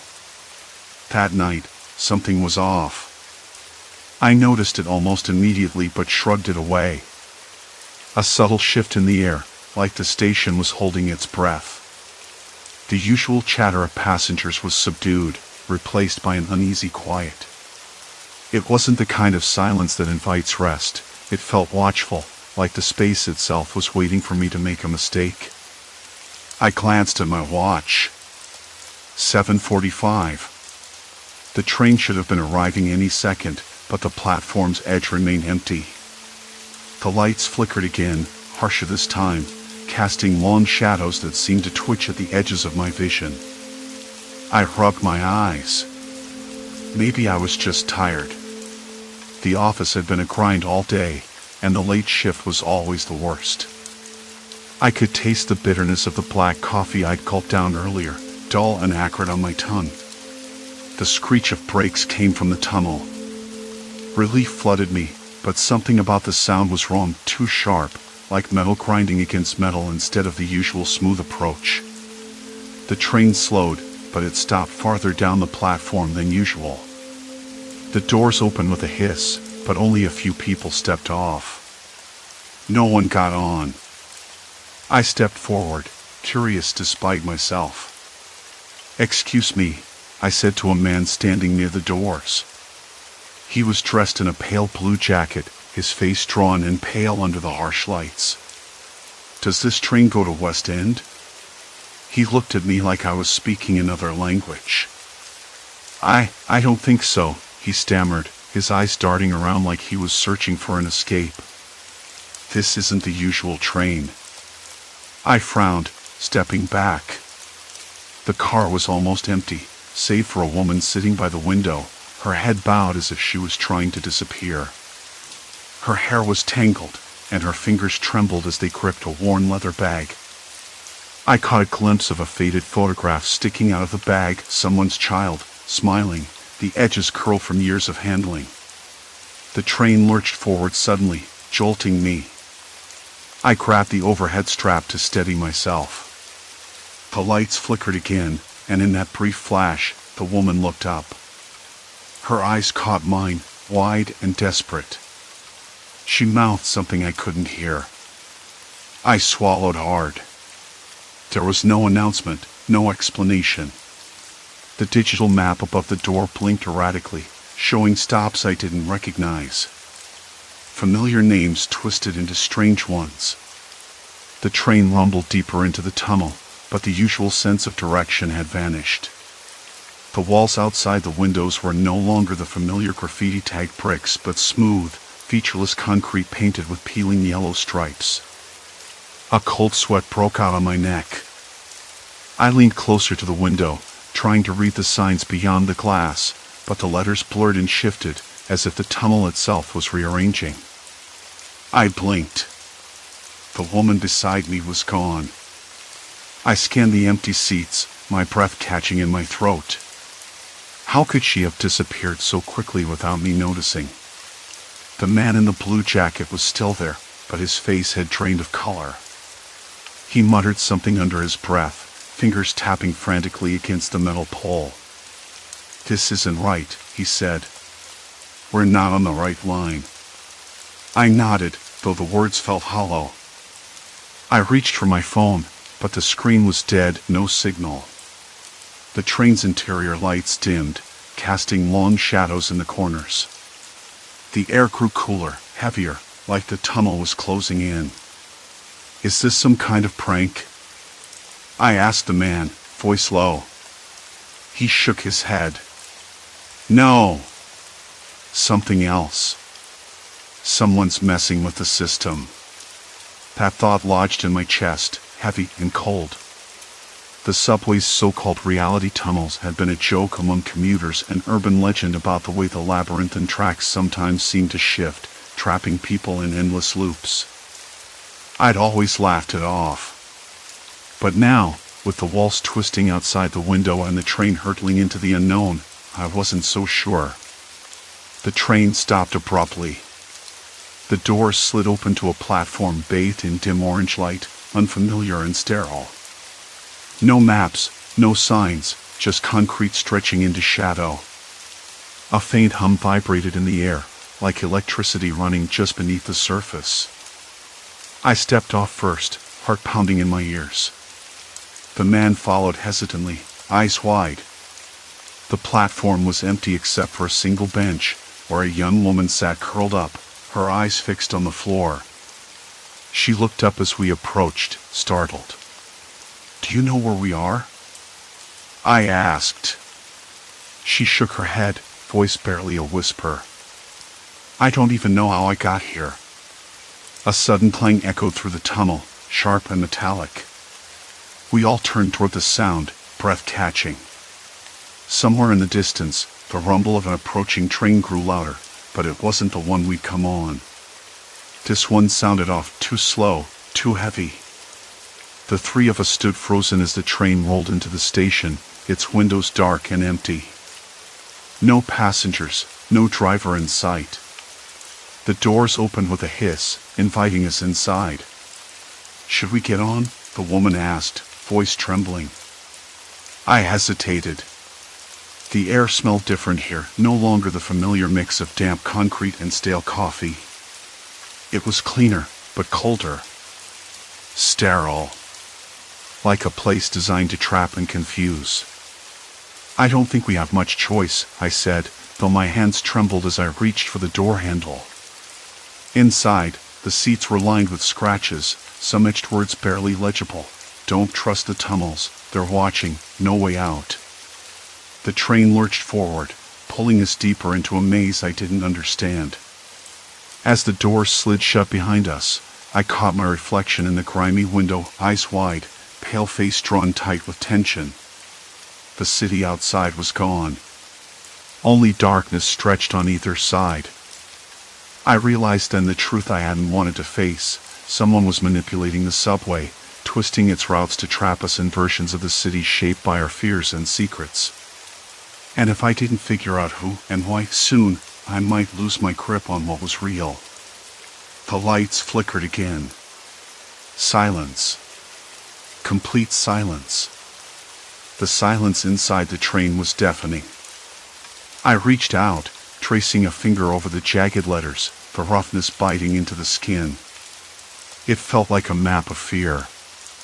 The words weren't just graffiti, they were a code, a cry for help from someone who'd been here before me.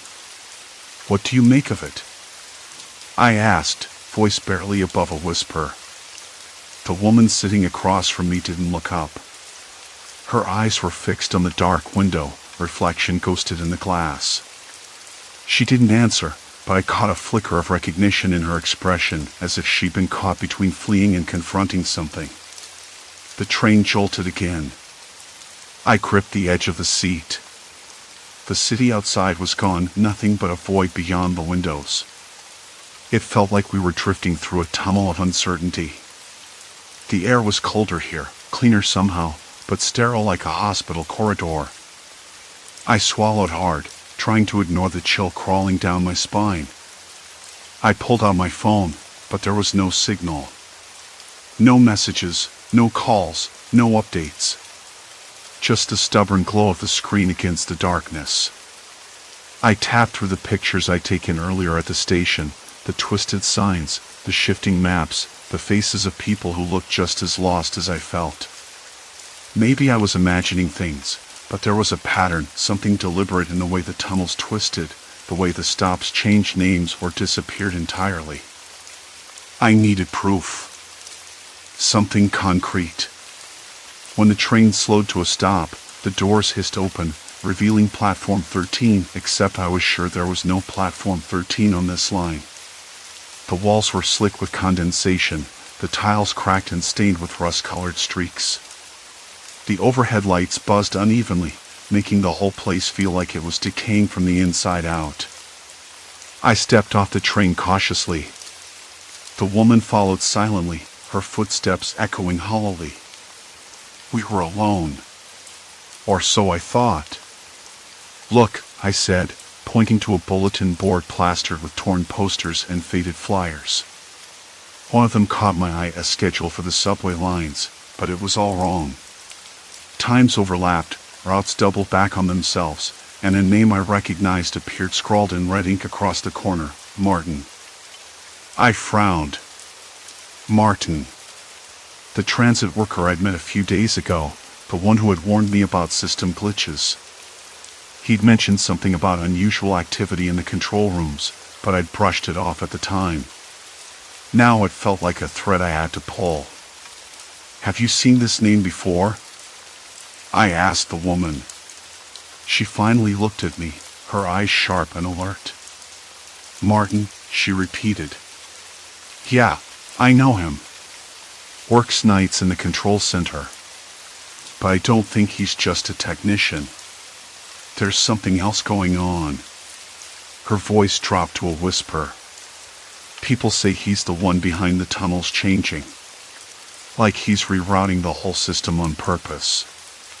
I blinked, trying to process the weight of that. If Martin was manipulating the subway, then this wasn't random at all. It was calculated. Personal. Dangerous. Why? What does he want? She shrugged. No one knows. Some say he's trying to trap people, others think he's testing something, pushing his own fears onto the network. My hands trembled again at the thought. It was too much to take in. But I couldn't stop now. Not after what I'd seen. We moved down the platform, stepping around puddles that smelled faintly of sewage and chemicals.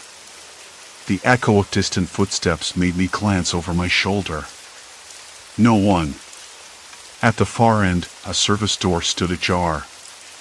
Faint light spilled into the gloom. I hesitated. The woman pushed it open wider, revealing a narrow stairwell descending into darkness. "Control center," she said. "If we want answers, this is where we start." I swallowed down a rising wave of dread and followed. The stairs were steep and cold, metal crates creaking underfoot.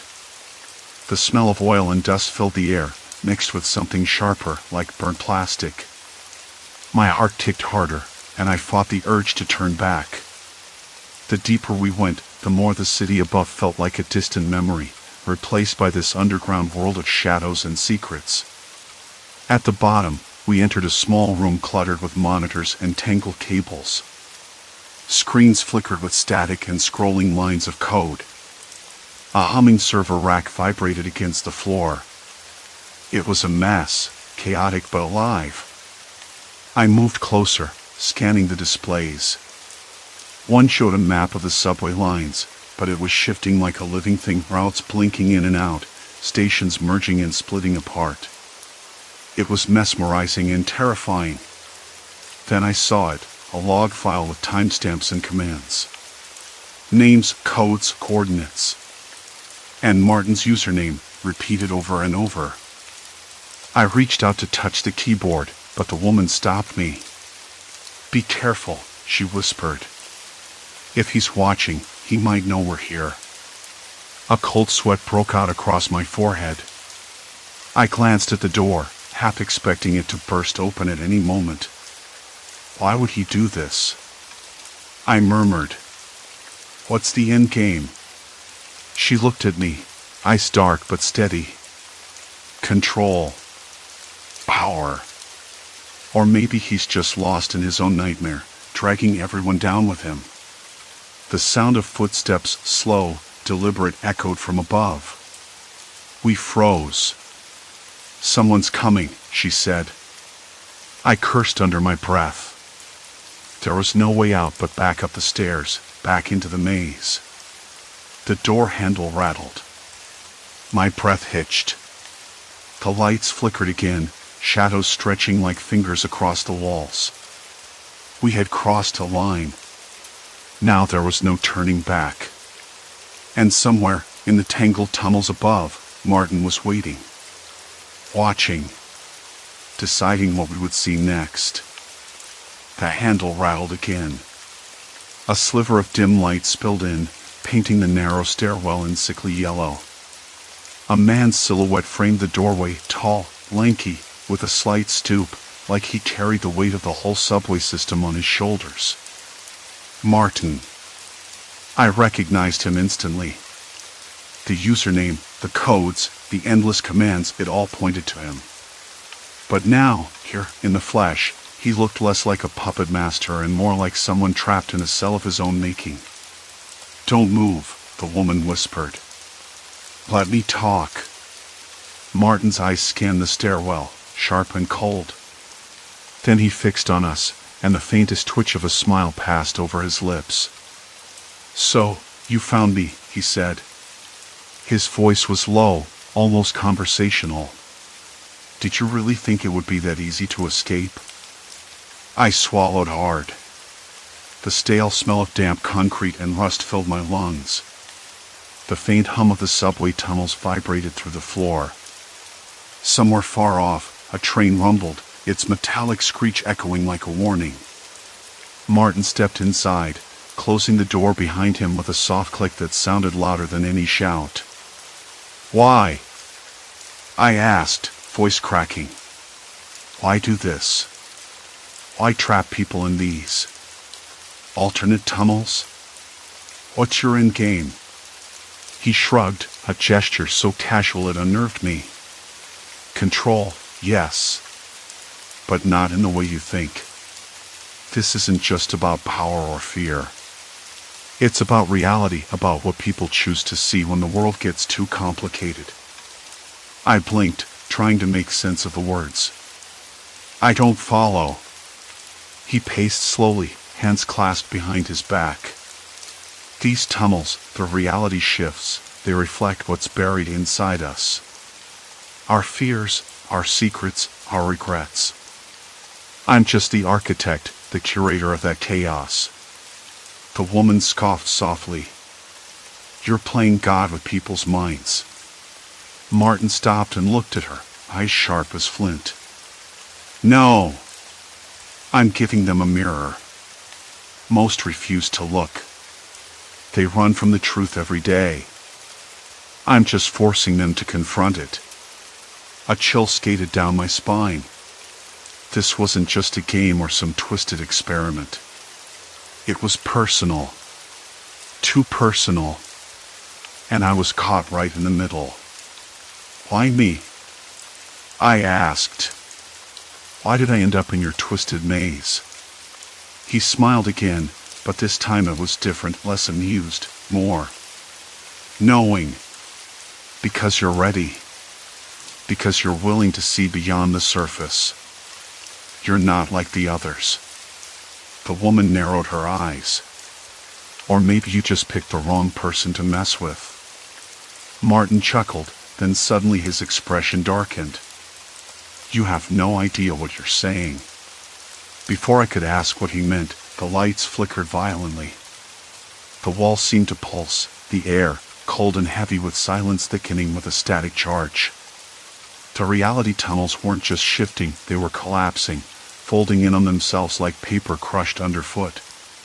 "Time's running out," Martin said quietly. "You've crossed a point of no return. There's no going back to who you were before." My chest tightened. The weight of that statement settled on me, heavy and immovable. No going back. No escape. The woman stepped forward, defiance blazing in her eyes. "Then we keep moving forward. Together." Martin's gaze flicked between us. "Fine. But know this: every step deeper drags you further from reality. Soon, even you won't be able to tell the difference." The door slammed shut behind him without a sound. Silence. Complete silence. I swallowed, the metallic taste of fear sharp on my tongue. My hands trembled, fingers curling into fists. The maze had claimed us. And Martin was the key and the lock. A faint hum began to swell beneath the silence, almost imperceptible at first, then growing into a low, vibrating pulse that seemed to emanate from the walls themselves. The air thickened, heavy with anticipation and something less tangible, something electric. I pressed my palm against the cold stone, and a shiver shot up my arm despite the warmth that had been suffocating moments before. The woman who'd spoken, Lena, I remembered now, stepped closer to the center of the room, her eyes scanning the shadowed corners as if expecting something to emerge. "It's not just a maze," she whispered, voice barely louder than the hum. "It's alive. It feeds on us, on our doubts, our fear." I wanted to argue, to say it was just old architecture playing tricks on our minds, but the pulse thrumming under my skin told a different story. The walls seemed to breathe, contracting and expanding with a rhythm that matched my own heartbeat. The maze was more than stone and mortar. It was a beast woven from memory, hope, and despair. From the darkness to our left, a faint glow flickered. A soft blue light, pulsing like the rhythm of a distant heartbeat. Lena's eyes widened. "The core," she said, half to herself, half to us. "If we can reach it, maybe we can shut this down. Stop Martin. Stop the maze." I swallowed hard, the metallic taste still lingering but now mingled with something colder, sharper resolve. "Then what are we waiting for?" I asked, stepping forward. Another voice cut through the hum, low and steady. It was Jonah, his face half lit by the eerie glow. "You don't know what's at the core. We don't know what Martin's done to it." His eyes were dark pools of doubt. "We could lose ourselves completely." I turned to him. "Or we could find ourselves. That's a risk we have to take." We moved as one, hesitant but determined, following the pulse as it led us deeper into the labyrinth. The walls seemed to close in, the passage shrinking and stretching, warping in ways that defied logic. Every step was a battle against the maze's pull, a test of will. Ahead, the blue light grew stronger, a beacon in the encroaching darkness. I felt the weight of Martin's words pressing down on me about losing our grip on reality, but with each step, I also felt a flicker of something else, hope. Maybe, just maybe, defiance was the key to breaking free. The blue light pulsed ahead like a heartbeat, steady and relentless. Jonah's footsteps echoed beside me, uneven, hesitant but determined. His voice had gone quiet, swallowed by the pressing dark. I could hear my own breathing, ragged and quick, like I was sprinting even though we barely moved. The maze was testing us. I could feel it, an invisible hand tugging at my resolve, trying to pull me under. "Do you think Martin built this?" I whispered, barely trusting my voice to carry. Jonah's laugh was short, almost bitter. "If he did, he's more twisted than I ever imagined." He paused. "But it's not just Martin. Someone else has to be controlling this. Someone who knows exactly how to bend the system to their will. That realization hit me harder than the damp chill. This wasn't just a malfunction or a glitch. It was deliberate. Calculated. A trap set with surgical precision. The walls around us shimmered faintly, like heat waves on asphalt, but colder, more sinister. I reached out, fingertips brushing the rough plaster, feeling the uneven surface beneath my skin. It was real. Tangible. No ghosts here. Only people. People who could see us, who could decide how long we stayed trapped. Ahead, the blue glow brightened until it almost hurt my eyes. I blinked, trying to focus. The passage opened into a cavernous chamber. Concrete pillars, scarred and crumbling, rose like monoliths from the cracked floor. The ceiling disappeared into darkness far above, swallowed by shadows that no light could penetrate. In the center stood a figure, back to us, motionless. The air shifted, a faint hum vibrating through the soles of my shoes. My heart thudded so loud, I was sure it would betray us. Martin?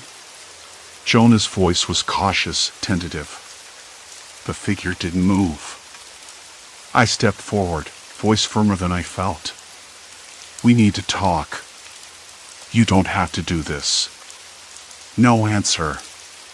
Just the steady pulse of blue light and the low hum that seemed to grow louder, pressing against my eardrums. Then the figure turned. Not Martin. Someone else. A woman, her face pale under the harsh glow, eyes sharp and calculating. Her smile was thin, almost cruel. You've come far, she said, voice smooth but cold. Farther than most. I swallowed. The air tasted sour, like sweat and rust and something metallic I couldn't place. Who are you? What is this place? She stepped forward, the blue light tracing the edges of her silhouette. This place is a mirror. A reflection of what you fear most. And what you hide. Her words sent a shiver down my spine. I glanced at Jonah, whose jaw was clenched so tight I thought it might crack. What do you want? I asked, forcing calm into my voice. To watch, she said simply. To see how far you'll go before the maze consumes you. I wanted to laugh. Or scream. Instead, my hands clenched into fists. You're just a coward hiding behind machines. Her smile widened. Cowards create the rules. And pawns like you play by them. You think you're in control? You're already lost. I could feel the pressure building inside my chest, a storm ready to break. My legs felt weak, but I forced myself to take another step forward. We're not lost. We're fighting. Jonah's voice cracked through the silence. You think this is a game? People are disappearing. Losing their minds. We're running out of time. The woman's eyes flicked to him. Then you'll understand when the maze takes everything from you. Your secrets, your fears, your very sense of self. A cold laugh escaped me. You're sick. Using people's pain as a tool. She shrugged, almost amused. I'm a necessary evil. Someone has to keep the system balanced. Balanced? I echoed. By trapping us in hell? Her gaze sharpened. This world isn't as simple as you think. Reality is flexible. You've seen that. The tunnels shift, change, bend to what lies beneath. Your fears, your guilt, your regrets, they're not just shadows. They're anchors. Chains. I swallowed again, tasting bile. And you're the one who forged those chains. She nodded slowly. I did what was needed. And soon, you'll see why. The blue light flickered violently, and the chamber seemed to pulse with it, walls contracting like the closing of a fist. The air thickened. My skin prickled as if the darkness itself was pressing closer. Jonah stepped beside me, voice low but fierce. "We're not letting you win." She tilted her head, eyes gleaming. "This isn't about winning or losing. It's about survival. And only those who understand the maze can escape it." Suddenly, the ground beneath us trembled, dust cascading from the cracked ceiling. The pillars groaned, ancient and unstable. A gust of cold wind whipped through the chamber, carrying whispers, fragments of voices we'd heard before, echoes of memories I thought I'd buried. Voices that called out my name. I staggered, a wave of dizziness crashing over me. The woman's smile faltered, just for a moment. "Don't listen," Jonah urged fiercely. "It's a trick." But the whispers grew louder, wrapping around my mind like threads tightening into a noose. I tasted salt, sharp and bitter, and my throat closed. I wanted to run, to scream, to break free, but my feet were rooted. The woman's voice cut through the chaos. "You can't escape who you are. The maze knows. It sees. It waits." I shook my head, trying to clear the storm inside me. "We won't let it win." She stepped back, the blue light dimming with her retreat. "Then prove it." The chamber dissolved into darkness. Silence. Complete silence. And then the maze shifted again. My breath came in ragged gasps. I could feel Jonah's hand brush against mine, steadying. "We have to keep moving," he said, "before it traps us for good." But I wasn't sure if I was following the maze or if it was leading me somewhere I never wanted to go. The tunnels weren't just shifting. They were alive. Watching. Waiting. And I was running out of time. The subway was almost empty that night, the usual clatter of shoes on concrete replaced by an eerie hush that settled deep into my bones. I stood on the platform, the flickering fluorescent lights overhead struggling to hold back the darkness pressing in at the edges. The air smelled faintly of damp metal and old sweat, the kind of smell that clings to your clothes long after you've left the station. I pulled my jacket tighter around me, not just against the chill but against the memory of what I'd seen, what I'd felt, in the last few nights. I'd finally figured it out. The so-called reality tunnels weren't random. They were engineered, carefully calibrated shifts in the subway's layout, designed to trap people in versions of the system that echoed their own fears and secrets. What I didn't know was who was behind it or what they wanted. That was the last piece of the puzzle, and I was going to find it before the subway swallowed me whole. I checked my watch. 10 past midnight. I had a window. The last train would come through any minute. I needed to be ready. It started with the patterns. The subtle shifts in the tiles, the way the signs changed ever so slightly, the way the announcements sometimes murmured names I hadn't heard in years. At first, I thought I was losing my mind. The flickering lights overhead made the shadows dance in a cruel game of hide and seek, and I could almost swear the walls leaned in closer every time I blinked. But then I noticed the messages, graffiti that wasn't there before, scrawled in tiny, precise letters on the cracked plaster. "How deep does your tunnel go? We know what you hide." The handwriting was familiar. I recognized it from the notes left in the lost and found at the station months ago, the ones I'd ignored. I was being watched. Manipulated. The longer I stayed, the more I realized the tunnels were a psychological trap. They matched your deepest anxieties, your regrets, your secrets, and built a maze around them. The man who'd been following me in the shadows, the one whose face blurred every time I tried to focus, wasn't some ghost or figment of my imagination. He was real. He was the puppeteer. I wanted answers. The truth. I stepped onto the platform edge, feeling the vibrations of the approaching train under my feet. The screech of brakes and the rush of air filled the tunnel, but this time I wasn't running. I was ready. The train stopped, doors sliding open with a mechanical sigh. I stepped inside, the stale air wrapping around me like a shroud. The carriage was empty except for one figure, a man seated near the far end, his face obscured by the dim light. I hesitated, then moved toward him. "Why are you doing this?" I asked quietly, my voice barely above the hum of the train. "What do you want from us?" He looked up slowly, eyes sharp and calculating. "Not from you," he said, voice low. "From all of us. The city forgets its shadows. I just remind them." "Remind them of what?"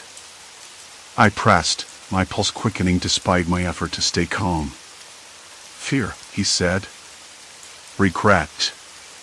The things people bury deep inside, hoping they'll never see the light. The tunnels, they're a mirror. A warning." I swallowed hard. What happens when you keep people trapped in their fears? His smile was thin, almost merciless. They either break or they learn to face what's inside. Sometimes, the fear is the only thing that keeps them alive. The train slowed again, the lights flickering as if struggling to hold the moment together. I felt a shiver run down my spine, but I forced myself to meet his gaze. "Who are you?" I asked. He stood, the silence stretching between us like a taut wire. "Call me someone who's been forgotten," he said. "Someone who knows what it means to be lost." The door slid open, revealing the cold, empty platform beyond. I stepped out, and he followed. We walked in silence, the echo of our footsteps bouncing off the tiled walls. The station felt different here, colder, more raw.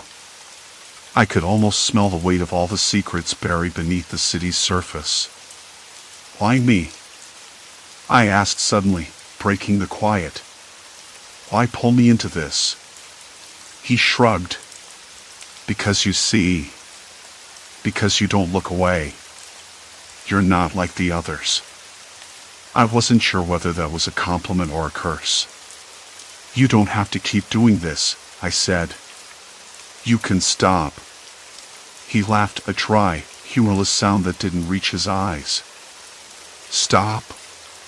And let the city forget again?" "No." I'm the pulse beneath the concrete. The reminder that no one's safe. His words hit me harder than I expected. I realized then that this wasn't just a game or a twisted experiment. This was his way of fighting back against the anonymity, the indifference that swallowed people whole every day. I looked around, the flickering lights casting long shadows that wriggled like living things.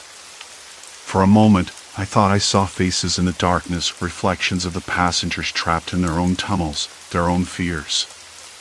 I shivered. The man's presence was unsettling, but I understood something crucial. Fear, when confronted, could be a kind of liberation. It was ugly and raw and relentless, but it was real.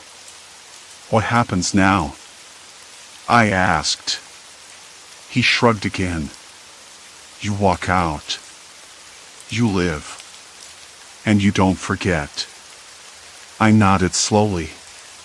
The train rumbled in the distance, a reminder that the world outside was waiting, indifferent and moving on. As I turned to leave, the man's voice stopped me. "Don't lose yourself in the tunnels," he said. "The real danger isn't the maze. It's the silence when you finally come out." I stepped back onto the platform, the weight of his words settling in my chest. The lights flickered once more, then steadied. Outside, the city was waking up, streetlights blinking off, the distant hum of cars filling the night air. The subway doors slid shut behind me, sealing the tunnels away. I breathed deeply, the cold air tasting sharp and real in my lungs. The nightmare was over. Or maybe it was just beginning to make sense. I realized I wasn't the same person who'd first descended into those shifting tunnels. The fear was still there, yes, but it no longer had the power to trap me. I had looked it in the eye and stepped back into the light. As I walked away from the station, the distant rumble of the next train faded behind me. For the first time in weeks, I felt the ground beneath my feet, solid, unyielding, real. I didn't know if the tunnels would ever disappear. Maybe they wouldn't. Maybe the city needed them, in some twisted way, to remember itself. But I knew this, I wasn't lost anymore. And that made all the difference. Story 5, Vanishing Patients, the hospital's hidden horror. The hospital smelled like a mix of antiseptic and old coffee, the kind of coffee that's been sitting in a metal pot since dawn, bitter and slightly burnt. I remember the first thing that struck me was the lighting. Not the bright, harsh fluorescence you imagine in hospitals, but something dimmer, almost lazy. The overhead bulbs flickered intermittently in my room, casting long, twitching shadows on the walls. I tried to tell the nurse, but she just smiled, said it was probably a faulty ballast and would be fixed soon. I nodded, but it felt like a small crack in the polished surface of this place. Not a big deal, really, but enough to make me notice the silence that followed. Hospitals aren't really silent, not the way you think.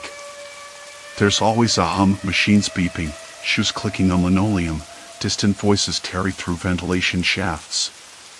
But here, the sound seemed muffled, as if filtered through thick curtains or dense fog. I caught a faint scratching noise near the nurse's station once, like someone nervously tapping a pen against a clipboard, but when I looked, the corridor was empty. Just a janitor pushing a cart, eyes fixed on the floor. I tried to keep myself busy, reading through the pamphlets they gave me, standard hospital fare about post-op care and medication schedules. But when I glanced down at my own chart, something felt off. The nurse had updated my weight, but it was different from what I told her yesterday. Not by a pound or two, but by 5. I blinked, rereading the number. I'm no expert, but I'm pretty sure I hadn't lost that much overnight. I figured it was a typo, maybe a misheard number. Still, it made my stomach twist. Later, I overheard a conversation that didn't quite fit the sterile white walls and polite smiles. I was sitting in the waiting area near the nurse's desk, flipping through a magazine I wasn't really reading, when 2 staff members engaged in a hushed exchange. Their voices dipped low, tearful, like they didn't want to be overheard. Patient 47, gone this morning, one said. No transfer paperwork. Nothing in the system. The other replied, that's the 3rd this month. They just disappear. My head snapped up. Gone? Disappear? I scanned the room, with its faint smell of dust and decay. No one else seemed to notice. The words felt like a cold draft slipping under the door. I didn't want to eavesdrop, but the curiosity gnawed at me. Who were these patients? Where could they have gone? I tried to shake the thought off, blaming my imagination or maybe the fatigue from being cooped up in this place. Still, the idea lingered stubbornly. Back in my room, I stared at the whiteboard by my bed, the one the staff used to write daily notes and schedules. My name was there, clear and neat, but underneath, the date of my procedure had been changed. Not by 1 day, but by a week. I frowned. That couldn't be right. I asked the nurse when she came in. Oh, that. Probably a mix-up, she said, glancing at the board and then at me with a distracted smile. I'll fix it. But the next morning, the date was different again. Now it read as if my surgery had already happened, even though I was still waiting. I tried not to let it get to me. Hospitals can be chaotic, mistakes happen. But each little anomaly felt like a thread pulling at the edges of my sense of reality. The more I noticed, the more I wondered if I was losing my grip, or if something more deliberate was unfolding beneath the surface. One night, the lights flickered more violently than usual. The hum of the machine seemed to dip and swell, like the building itself was holding its breath. I lay in bed, listening to the quiet conversations drifting through the walls, snippets of names and numbers, phrases like missing files and no explanation.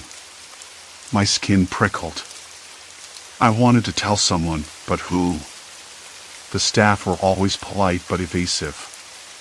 The doctors seemed distant, uninterested in anything beyond their charts. I tried to sleep, but the shadows in the corners of the room deepened, pressing in. The hospital was supposed to be safe, a place of recovery and care. Instead, it felt like a trap. When morning came, I asked the nurse again about the changes in my records. This time, she looked at me with a flicker of something unreadable in her eyes, a hesitation I hadn't seen before. Sometimes, she said quietly, the system isn't perfect. Sometimes, files get mixed up. Patients get moved around. You'll be fine. Her voice was steady, but her fingers trembled as she adjusted the 4-line. I wanted to believe her. I really did. But deep down, a seed of doubt had taken root. I checked my chart again later that day on the hospital's online portal. The records didn't match what I saw on the board. Different dates, different notes. Some pages were missing entirely. I clicked through them, heart hammering, until I found a file labeled with my name, but the photo was not me. It was a man I didn't recognize. I blinked, leaned closer to the screen. Could it be a mistake? A clerical error? I tried to rationalize, but the chill that crept up my spine told me this was something else. I wasn't sure why I was more afraid of, the possibility that someone was messing with my records, or the idea that the hospital might be hiding something far worse. That night, as the lights flickered again and the murmurs floated through the walls, I realized I wasn't alone in this place. There were others, patients who had slipped through the cracks, erased without explanation. And something inside me whispered that I might be next. Silence. Complete silence. I pressed my hand to the cold window, watching the hospital's gray exterior blur under the rain. Outside, life went on. Inside, I was trapped in a story I hadn't signed up for, one where the line between care and control was thinner than I ever imagined. The rain had stopped by morning, but the hospital's damp chill clung to the air like a stubborn fog. I woke in the sterile quiet of my room, the hum of fluorescent lights buzzing overhead. My throat was dry, and my mouth tasted faintly metallic. The memory of last night's discovery, the man's photo in my file, pressed against my mind like a weight I couldn't shrug off. I sat up slowly, the scratch of the thin sheets against my skin bothering me more than usual. There was something about hospital bedding that always felt so crude, like a rough cotton net designed to hold you just tight enough to remind you belonged here. The window beside my bed was fogged with condensation, blurring the view of the parking lot and the hospital's brick facade. I could see the occasional car passing, headlights slicing through the gray morning. I needed to know more. What kind of mistake could this be? Was it an elaborate clerical error, or was someone deliberately tampering with my records? The thought that the hospital might be hiding something darker had settled deep inside me overnight, turning every shadow in my room into a lurking threat. I slipped out of bed, the cold linoleum floor biting at my bare feet, and dressed in the hospital robe. The nurse's station was just down the hall, a few doors away. If I could get access to my full chart, maybe I could piece together what was going on. I remembered the terminal I had accessed last night, the one with the wrong photo. If I could get back there during the day, when maybe fewer people were around, I might find something else. The hallway was quieter than I expected. Early morning light filtered through the small windows at the end of the corridor, casting long, pale shadows. The smell of antiseptic was stronger now, mingling with a faint scent of bleach and something else, old paper, maybe? or the faint musk of tired humans who had been here too long. At the nurse's station, a middle-aged woman with carefully applied makeup and a name tag reading Janice glanced up at me. Her eyes were tired but alert. "Morning," I said, trying to sound casual. She gave a polite nod. "Good morning. Can I help you?" I hesitated. I was wondering if I could see my full medical records. Something seems off with what I was told. Janice's eyes flicked around the station, as if checking for someone watching. "Patient records are confidential. But if you have any questions about your treatment, I can help." I forced a smile. "I understand. It's just... I noticed some discrepancies in my file yesterday. Different name, photo. I'm worried there might be a mistake." She frowned. "A different name? That's unusual. I can check with the records department, but it might take some time." I nodded, trying to keep my voice calm. "Please. I'd appreciate it." Janice tapped on her keyboard, the keys clicking softly. "I'll see what I can find." While she worked, I glanced around. A few other nurses were moving through the halls, their footsteps muffled against the linoleum. The walls were painted a dull beige, with faded motivational posters. "Healing begins here, and your health, our priority." The calm phrases felt hollow, almost mocking. Janice looked up. "There's nothing here that shows another patient with your name or anything like what you described. Are you sure it wasn't a misunderstanding?" I swallowed hard. "I'm positive. I saw it myself last night. The photo was of a man, not me." She blinked. "That's strange. Maybe someone entered the wrong file at the terminal?" "You said you accessed it on your own?" I nodded, feeling the familiar prickling of unease. "Yes. But I'm not sure anymore. The hospital network is supposed to be secure." Janice hesitated. "Look, I can't say much more. But if you want, I can arrange for you to speak with the patient advocate. They might be able to help." I wanted to ask more, to press her for details, but something in her tone warned me not to push. Instead, I thanked her and made my way back toward my room. The hospital's walls suddenly felt narrower, as if they were closing in. Back in my bed, I pulled a thin blanket up to my chin and tried to steady my breathing. The man's image haunted me. Who was he? Why was his photo in my file? And if it wasn't a mistake, what did it mean? Later that morning, a nurse named Samuel stopped by to check my vitals. He was younger, maybe in his late 20s, with a calm demeanor that contrasted sharply with the hospital's chill. "Hey there," he said softly, taking my pulse. "How are you feeling today?" "Better," I lied. "But I'm a bit confused about something." He raised an eyebrow. "What's that?" I glanced toward the door, then back. I found something strange in my medical records. A photo of a man I don't know. It's like someone's messing with my file. Samuel's brow furrowed. "That's not right. Patient files are supposed to be locked down tight." "Are you sure?" "Positive." He sighed quietly. "Look, I don't want to scare you, but you're not the first patient to mention weird things around here. Some people say they overhear conversations about patients who just disappear. Like they're erased from existence." The words hit me like a slap.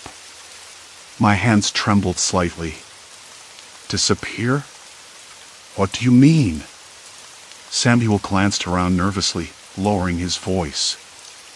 "I don't have proof, but I've heard whispers.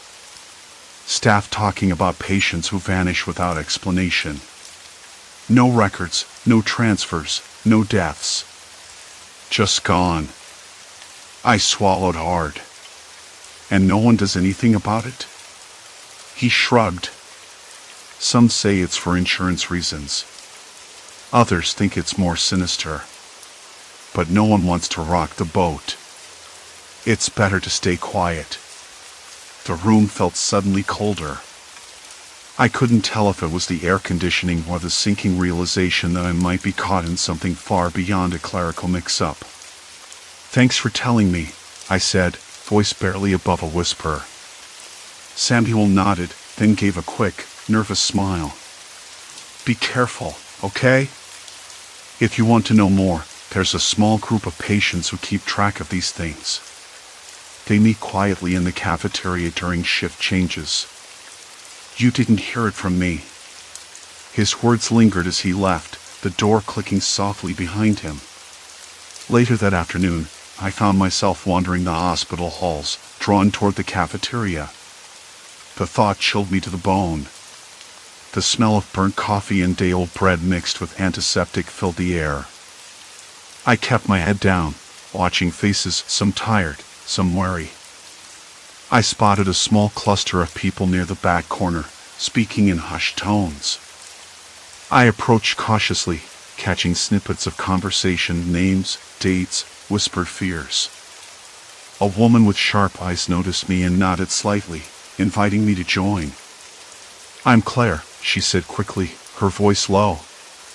"We keep track of the missing. Patients who vanish without explanation. You're not imagining things." I felt the weight of her gaze. "How many have disappeared?" "More than you think," she replied. "And the hospital always covers it up. Files get changed, people get moved around.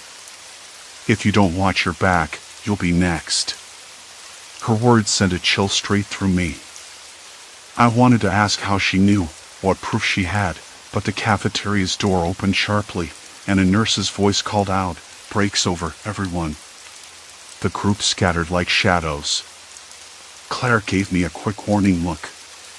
"Be careful who you trust." I watched her leave, the cafeteria suddenly feeling emptier, colder.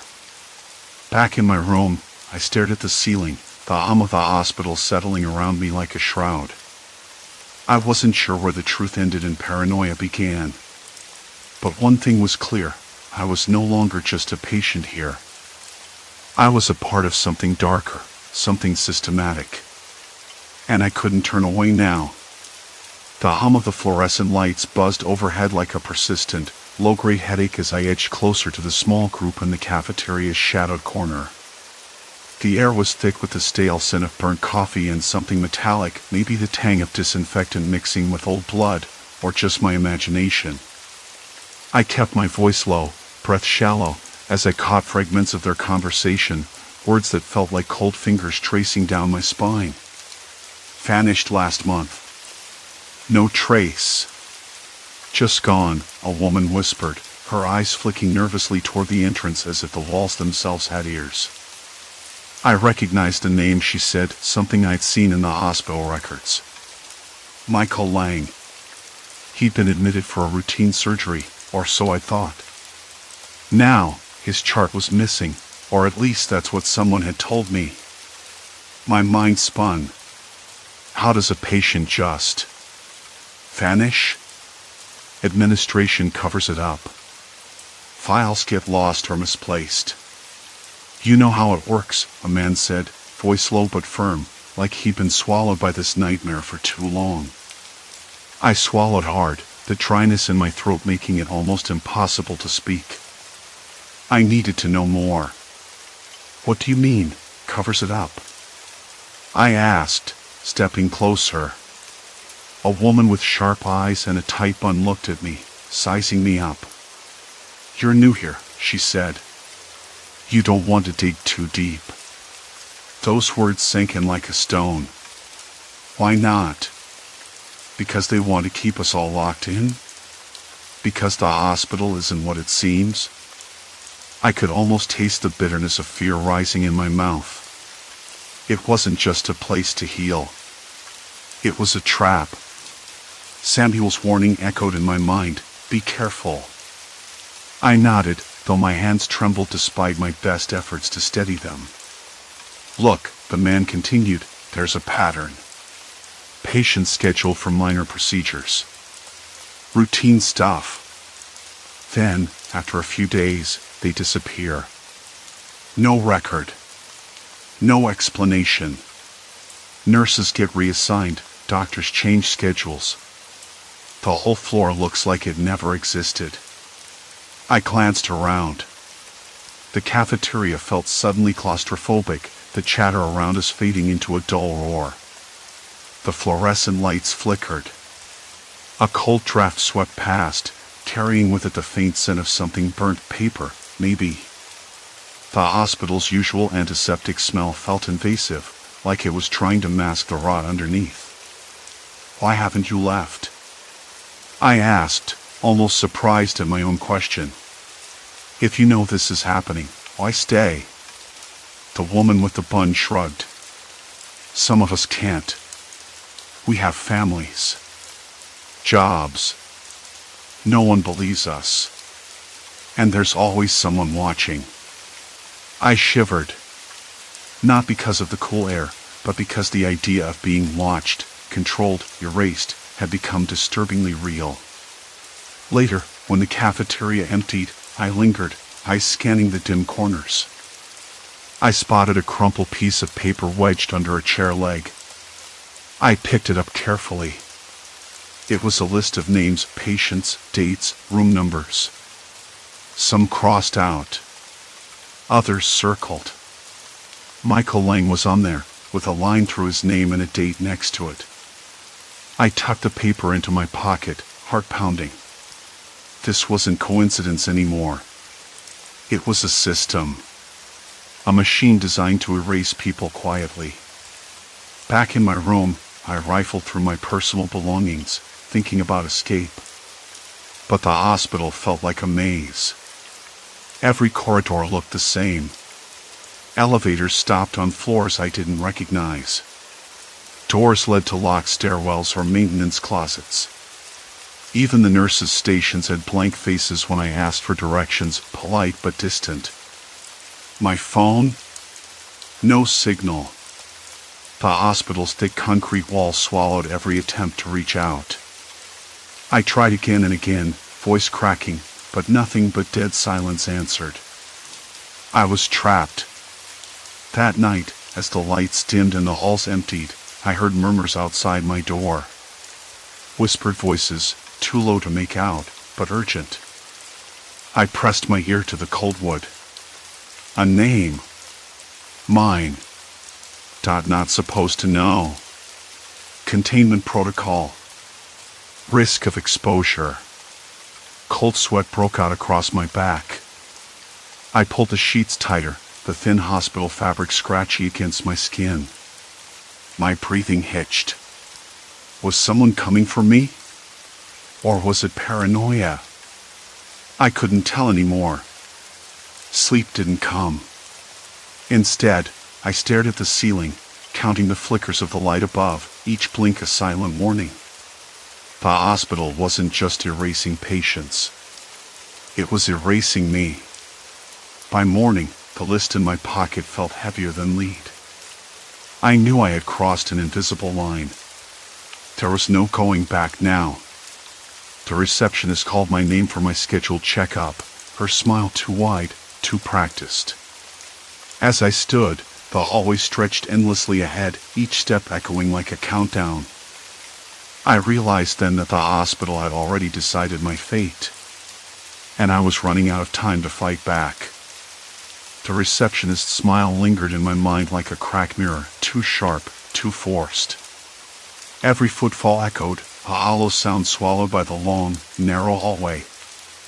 I forced my legs to move forward, each step heavier than the last, as if the floor was pulling me down.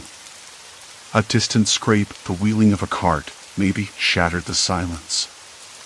I paused, heart hammering, and waited. Nothing but the soft rustle of a nurse's uniform fading down a side corridor. I tried to shake the cold dread that crept up my spine. The whispers outside my door the night before weren't just paranoia. They weren't a nightmare. They were real. Someone was watching me. Or worse, they were waiting.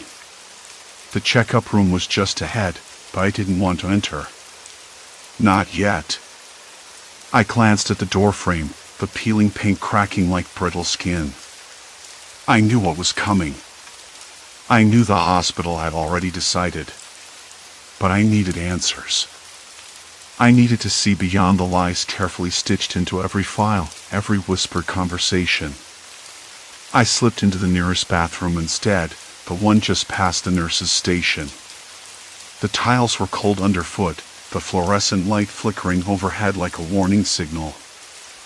I leaned against the sink, fingers tracing the rough edge of the chipped porcelain. My reflection stared back, pale and drawn, eyes white with exhaustion and fear. I grimaced. I didn't look like someone who was about to be erased. A muffled voice came from the hallway, low, urgent, clipped. I pressed my ear to the cracked door. 2 nurses, I guessed, from the soft clatter of badges and the faint scent of antiseptic mingling with floral perfume. Patient's file again. It's different. Not supposed to be, one said, voice barely above a whisper. Containment protocol strict. Don't want any loose ends, the other replied. My pulse hit the roof. Loose ends. That was me. Or at least, it was someone like me. Someone who didn't belong. I slid down the wall, the chill seeping through my thin hospital gown. My hands trembled as I clutched the clipboard tighter. The names on that list, the ones who vanished, were not accidents. They were planned disappearances. And I was next. The door creaked. I froze, breath caught in my throat. The handle turned slowly, deliberately. A nurse poked her head inside, eyes scanning the room like she was expecting someone. When she saw me, she blinked and smiled, but it didn't reach her eyes. Feeling okay? She asked, voice light but with an edge that sent a shiver through me.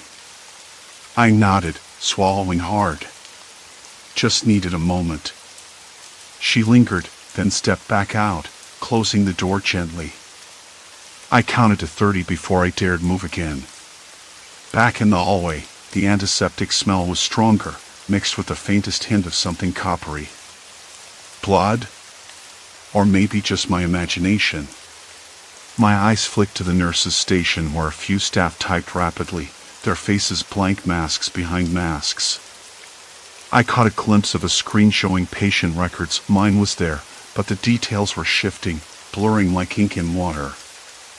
It wasn't static. It was alive. I swallowed bile.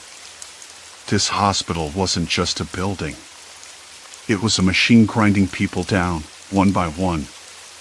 I needed a plan.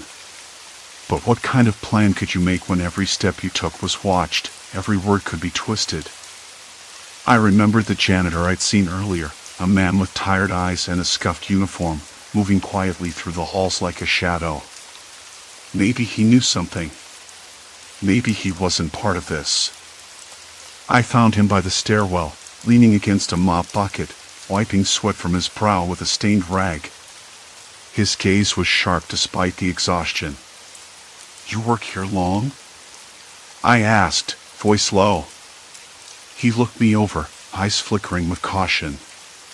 Long enough, he said, voice rough like gravel. Not many last. I nodded, careful not to reveal too much. Have you noticed anything strange? People disappearing? Files changing? His jaw tightened. You don't want to know what goes on behind those locked doors. But you're already poking around where you shouldn't. Maybe, I said. But I'm not going to vanish without a fight. He studied me for a moment before leaning closer. Stay out of the East Wing after dark. You don't want to be caught near there. I frowned. Why? What's there? He shook his head. Nothing for you. Just Trust me." Before I could ask more, a sharp voice called from the nurse's station. "Hey, what are you doing talking to him? Get back to your room." The janitor straightened, wiping his hands on his pants. "Be careful," he said, then pushed past me and vanished down the hallway. The warning hung in the air like a noose tightening.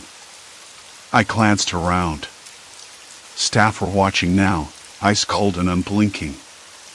I turned and hurried back to my room, each step a silent prayer. I locked the door behind me, pressing my back against the wood, my breath shallow and quick. The list in my hand felt heavier than ever.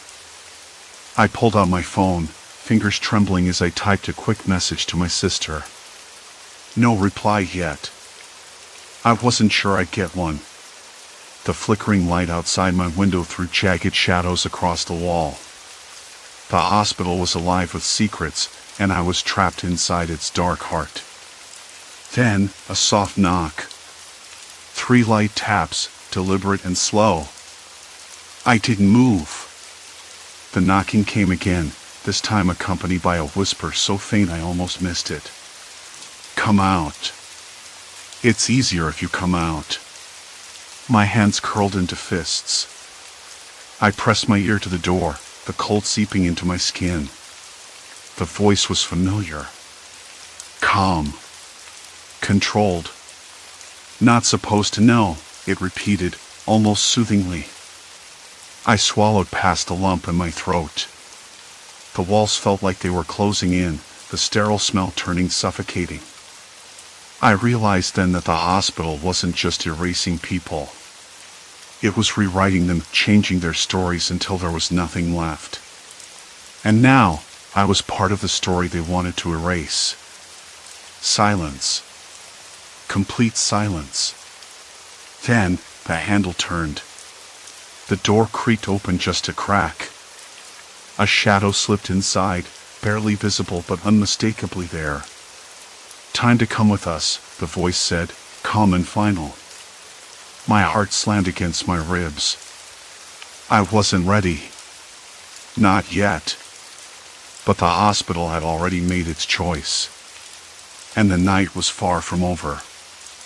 The door stopped moving. I sank back against the bed, hands trembling so badly I could barely hold the edge of the sheets. My skin prickled with cold sweat, though the room was stifling with the faint, sterile warmth of recirculated air. The quiet was unnatural, too complete. The sound of my heartbeat filled the space, loud and uneven, like a warning. That night lasted forever. I lay awake, eyes fixed on the ceiling tiles and their faint, flickering grid of light.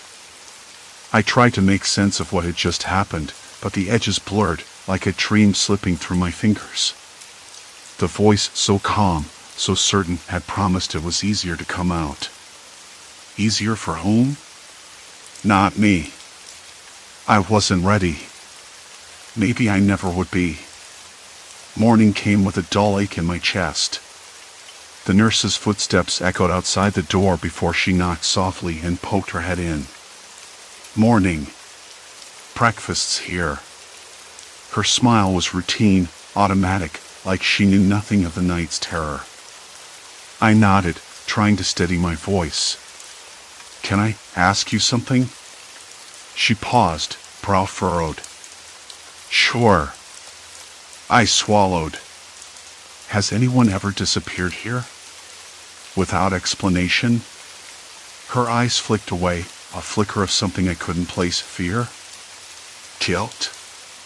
Disappear? "No, not like that," she said quickly. "People get transferred, discharged, or sometimes, unfortunately, pass away. But no one just vanishes." I didn't press. I wanted to believe her.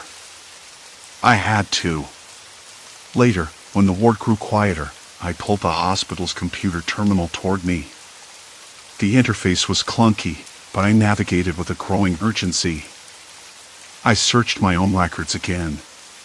The dates shifted back and forth, as if someone was playing with time itself. My procedure listed twice on different days, my test results rewritten, missing appointments added in. I took screenshots with my phone, fingers shaking. The more I uncovered, the more I understood, this place wasn't just a hospital. It was a machine designed to erase, to rewrite, to bury people without a trace. Not through violence or force, but by crushing them under layers of bureaucracy and silence. I thought of the whispered conversations I'd overheard in the hallways. The hush names, the vague references to cases and files closed. Each one a ghost story told by nurses and doctors who refused to look me in the eye. They were warnings disguised as gossip. I tried to leave that day. Just walk out.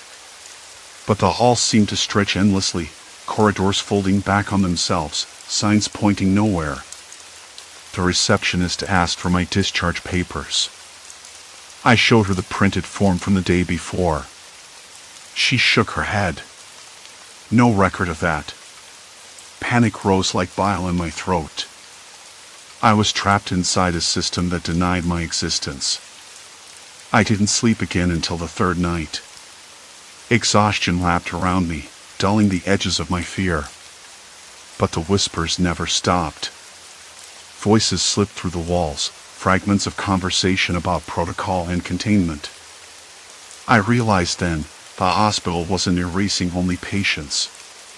It was erasing memories, truths, anyone who threatened the delicate facade. When I finally got out, it wasn't heroic or dramatic.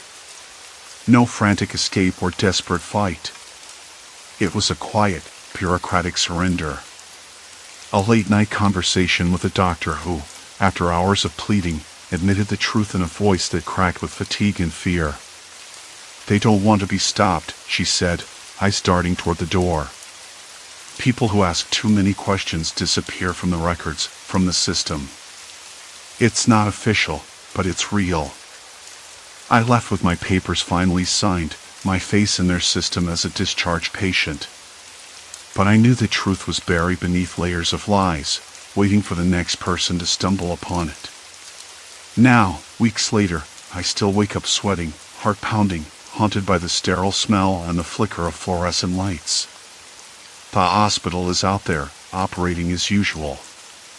People come in, people go out. But some vanish. And no one notices. I carry the weight of knowing. It changes everything. I can't unsee the way the walls shift, the way the records twist. I've become a cautionary tale, a ghost in the machine, a reminder that sometimes the greatest horror isn't what you see, it's what's erased. Days blur into nights, the boundary dissolving under the strain of memories that refuse to fade. I find myself retracing steps I never wanted to take, wandering the corridors in my mind, hearing whispered conversations that don't exist, seeing faces that should be gone. The hospital's pulse beats on, indifferent and unyielding, a machine that swallows stories whole. I try to reach out, to warn someone, anyone, colleagues, friends, but the words catch in my throat. Who would believe me? A shadow with a fractured narrative, speaking of distortions no one else perceives. The isolation tightens around me like a noose, but even in the silence, I am not free. The knowledge claws at the edges of my sanity, a constant reminder that beneath the veneer of care and recovery lies a void, ravenous and unrepentant. Sometimes, in the quiet moments before dawn, I imagine the walls could speak, could confess the secrets they hide. But they remain steadfast, silent sentinels guarding an invisible abyss. And so I walk on, trapped between reality and nightmare, a reluctant witness to an unending erasure. Story 6, Shifting Room, Trapped Between Realities. I woke to the same faint hum that always lingered in the background of my apartment, some ancient, unfixable appliance, maybe the fridge or the heater. I blinked hard against the dull glow of the streetlight filtering through the threadbare curtains. The room was familiar. My bed, a crooked line of clothes I tossed there yesterday, the cheap bookshelf sagging under the weight of paperback novels and old notebooks. But the angle felt wrong. The way the dresser leaned into the corner, it wasn't quite where I'd left it. Like the room, with its faint smell of dust and decay, had shifted while I wasn't looking, like gravity had briefly forgotten its rules. I sat up slowly, the scratchy sheets rough against my skin. There was a chill in the air, nothing extreme, just enough to raise goosebumps along my arms. Normally, I'd pull the blanket tighter, reach for my phone to check the time. But the phone wasn't on the nightstand where I always left it. I scanned the room, feeling that weird pull in my chest, the one that makes you question your own senses. The floorboard creaked as I swung my legs over the side of the bed. I padded barefoot across the uneven rug, the fibers prickling beneath my toes. My bedroom door was closed. I'm pretty sure I left it open last night. I hesitated before turning the handle, a flicker of hesitation I couldn't quite explain. The hallway was dimmer than usual, the overhead bulb flickering in a tired rhythm. The wallpaper, dull beige with faint floral patterns, seemed to ripple slightly, like a mirage. I rubbed my eyes, blinking faster. There was a faint smell of damp plaster, like after a rain that never came. I frowned. I'd never noticed that before. I walked toward the living room. The layout was familiar, but something about the furniture arrangement felt just a few degrees off. My armchair, usually beside the window, was now shoved awkwardly against the wall. The coffee table was slightly twisted. On top of it, my mug from yesterday sat with a dark stained coffee. Tea. I couldn't remember. The taste of bitterness hovered in my mouth like a ghost. I sat down, the chair's fabric rougher than usual, and looked around. The television was on, though I was sure I'd turned it off before bed.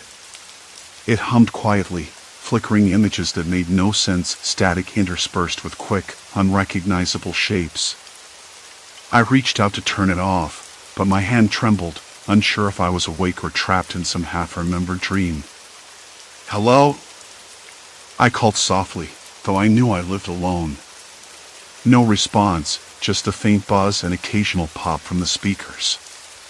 A sudden movement caught my eye, a shadow slipping behind the curtains. I froze, heart skipping. But when I leaned forward, there was nothing. The window was closed tight, rain still absent, the glass cool to the touch despite the chill. I rubbed my forehead. Maybe I'd sleepwalked again. It wasn't unusual. The doctor said stress and irregular sleep patterns could do that. But this felt different. More substantial. Like I hadn't just wandered through the apartment, I'd stepped somewhere else entirely. I ran my fingers over the surface of the coffee table. Rough wood, chipped at the edges. The mug stain was fresh. How long had it been sitting there? Why didn't I remember making coffee last night? The faint sound of a dog barking drifted in from outside. It was distant, muffled by the thick walls, but it pulled me out of the spiral of confusion.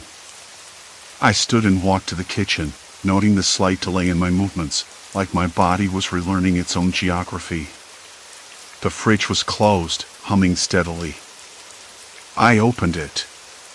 Inside, the contents were mostly as I'd left them: milk, some leftover pasta, a half-empty bottle of orange juice. But the carton of eggs was cracked open, 2 missing. I frowned. I didn't recall cooking breakfast last night, or anything that would use eggs. I closed the fridge and leaned against the counter.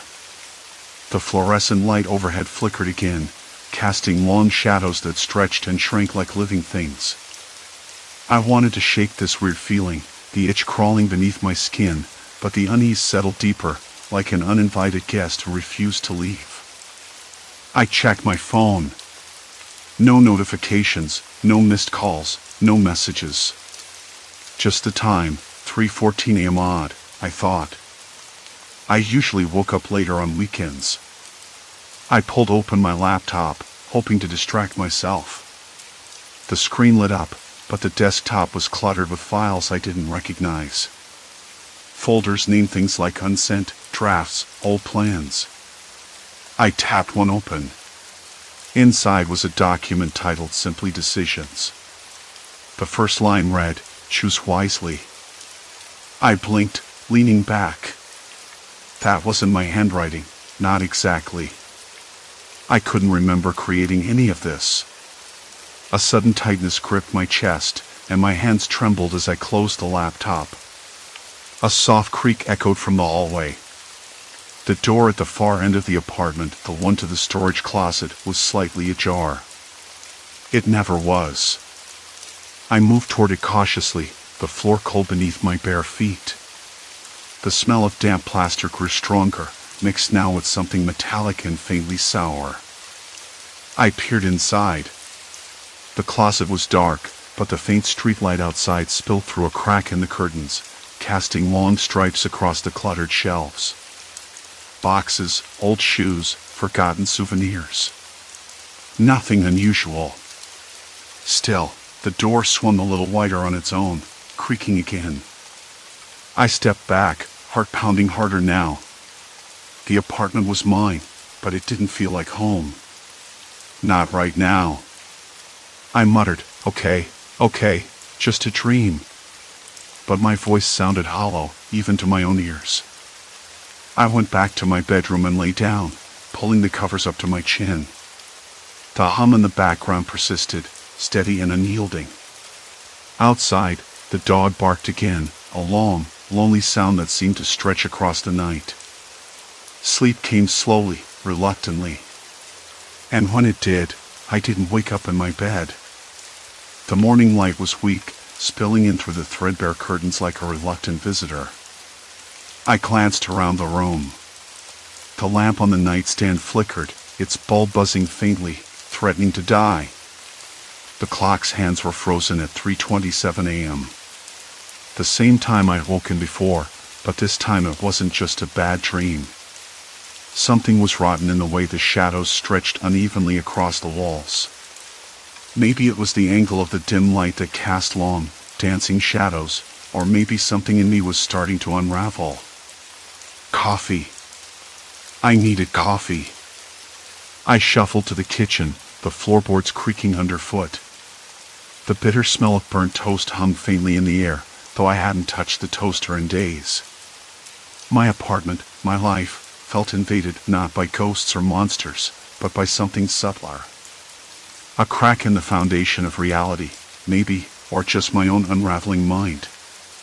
I pulled my phone from the counter, fingers trembling a bit as I unlocked it. No messages. No missed calls. But the wallpaper, the photo of my sister and me at that lake last summer, was different.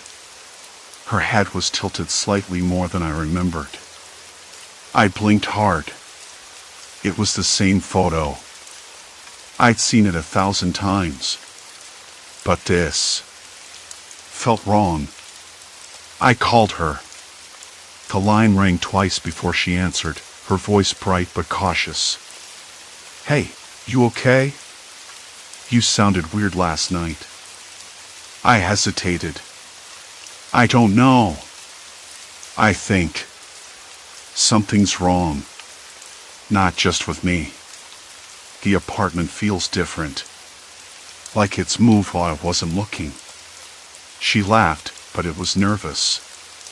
"Moved? Like the furniture?" "Yeah." And the closet door was open. It never is. And there was this smell, like wet plaster mixed with something metallic. There was silence on the other end. "Maybe you're just stressed. You've been working too much." "Maybe," I said, but I didn't believe it. "Listen, can you come by today? I need someone to see this." "I'll swing by after work," she said.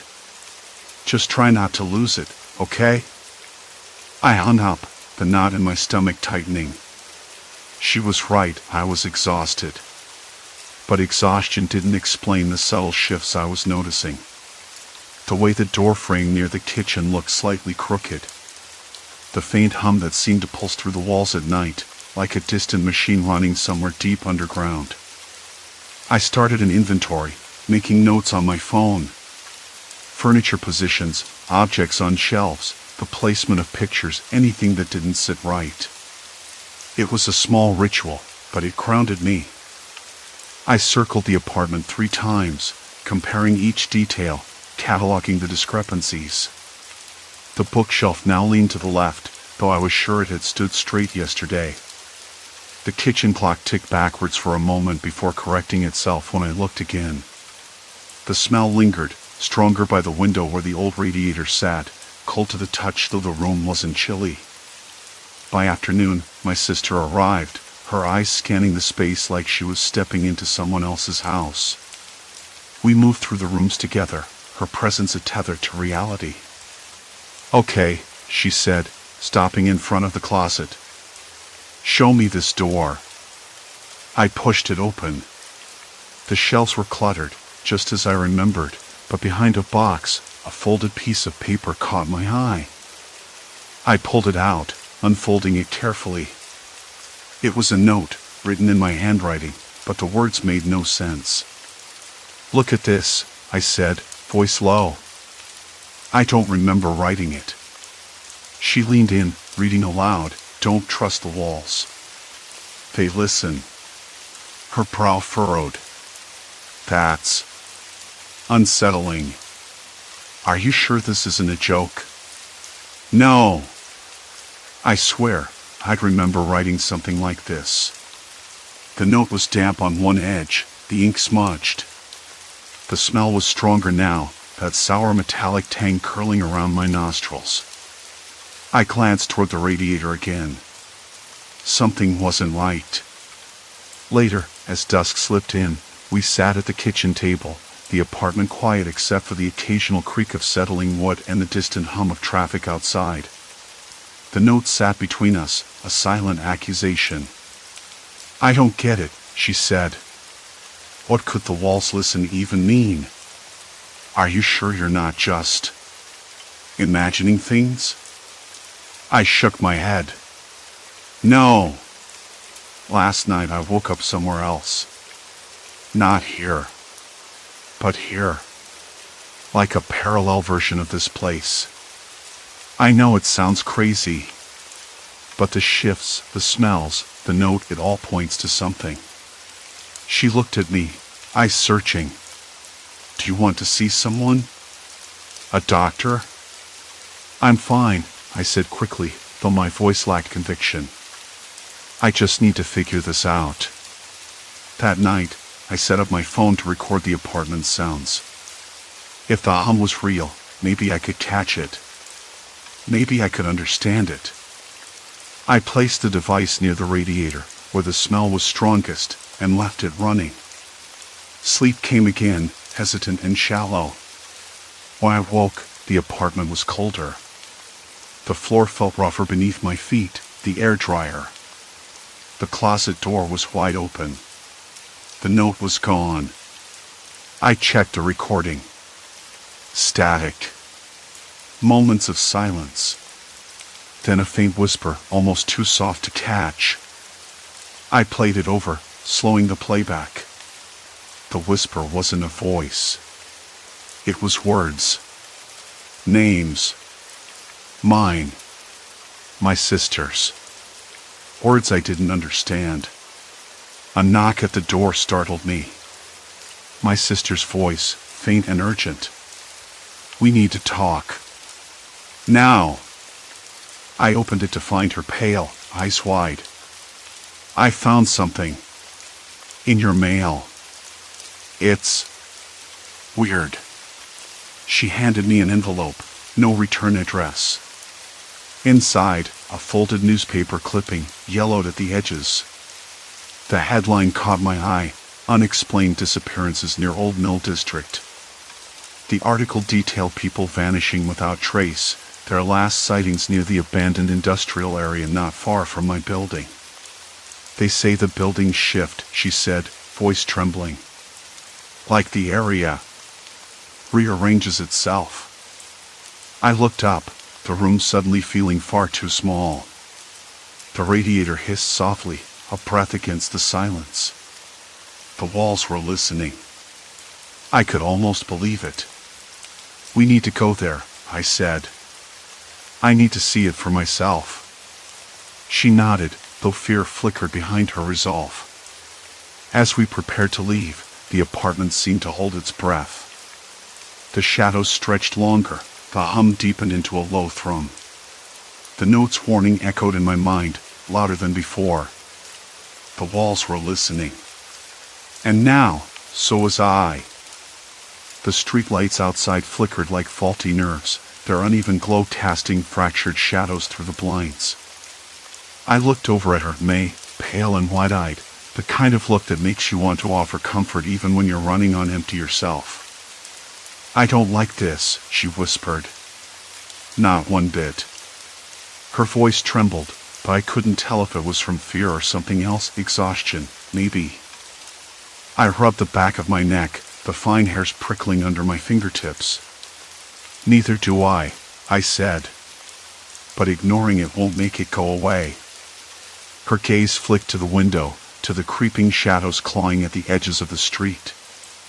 The buildings shift, she repeated, voice barely audible. Not like a trick of light. Like they actually move. I swallowed hard. The article had mentioned it, people vanishing after wandering into the maze of rusted steel and broken glass. The old mill district wasn't just abandoned, it was alive in some twisted way, a labyrinth that rearranged itself. But how? And why? I stood, pacing the room, with its faint smell of dust and decay. The walls felt closer now, a tightening cage. A low hum vibrated through the floorboards, subtle but insistent. My skin prickled with every step, like I was treading on the edge of something I wasn't supposed to see. We need to go there, I said, voice firmer than I felt. Tonight. May nodded, but the hesitation was there, buried deep beneath her resolve. If we do this, there's no turning back. I didn't answer. Couldn't. The thought of slipping into one of those parallel versions again, of waking somewhere wrong, somewhere that wasn't safe, clawed at my insides. But staying meant surrendering to the unknown, to the creeping void swallowing pieces of my life, my mind. The night stretched thin as we gathered what we needed, flashlights, a map of the district from an old library archive May had dug up, a notebook scribbled with every detail I could remember from my sleepwalking episodes. The air smelled like damp concrete and rust, the scent lingering on the edges of the open window. Outside, a dog barked somewhere, distant and lonely. I locked the apartment door behind us, the click echoing like a small but final punctuation. The city's hum was muted here, distant now, swallowed by the darkness that pulled between the buildings. The old mill district rose before us, monuments to decay and forgotten industry, skeletal frameworks silhouetted against the night sky. We stepped into the shadows.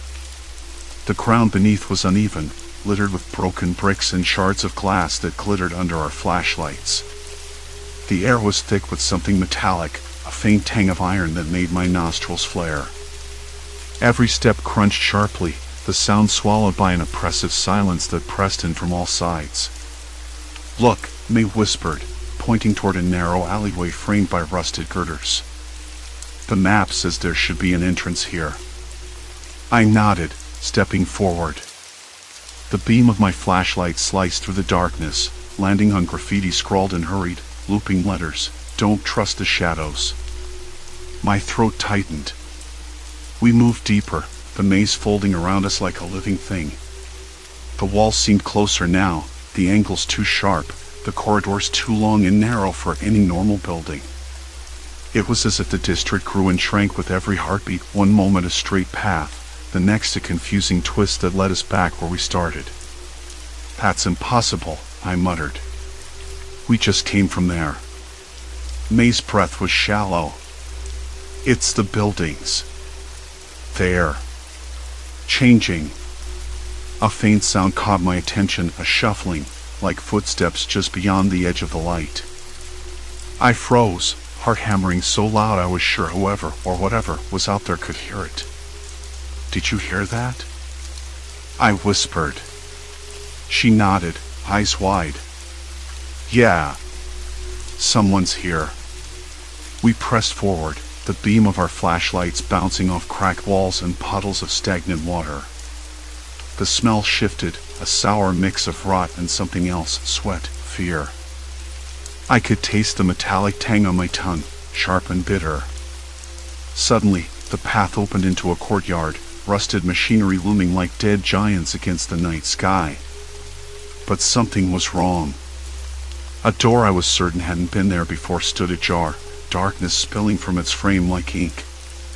Should we? May's voice faltered. I swallowed the lump in my throat. We have to. The air inside was colder, thick with dust and the faint scent of mold. My footsteps echoed too loudly, too empty. The walls leaned in at odd angles, impossible geometry that made my head spin.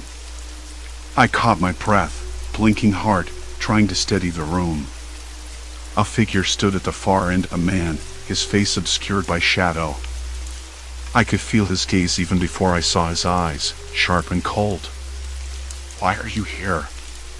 The voice was low, measured. Not angry, but unsettling. I swallowed again, voice tight. We're looking for answers. About the disappearances. He stepped forward, the light catching the lines etched deep into his face.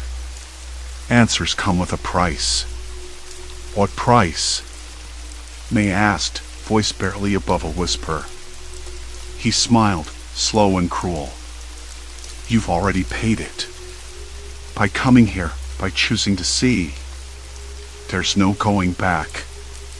The walls seemed to close in, the air thickening like syrup.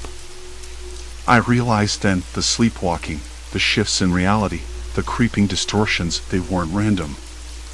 I wasn't just wandering through parallel worlds. I was crossing a threshold.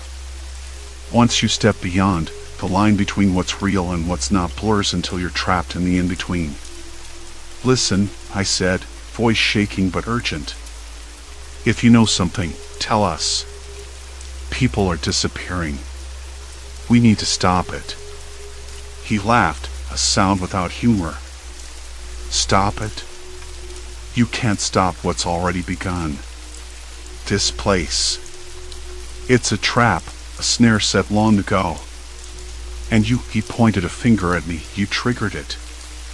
My hands trembled as the weight of his words sank in. I thought I was losing my mind before, slipping unknowingly between realities. Now I understood. I'd crossed a line, and there was no turning back. Every choice I'd made, every step I'd taken, had pulled me deeper into this tangled web.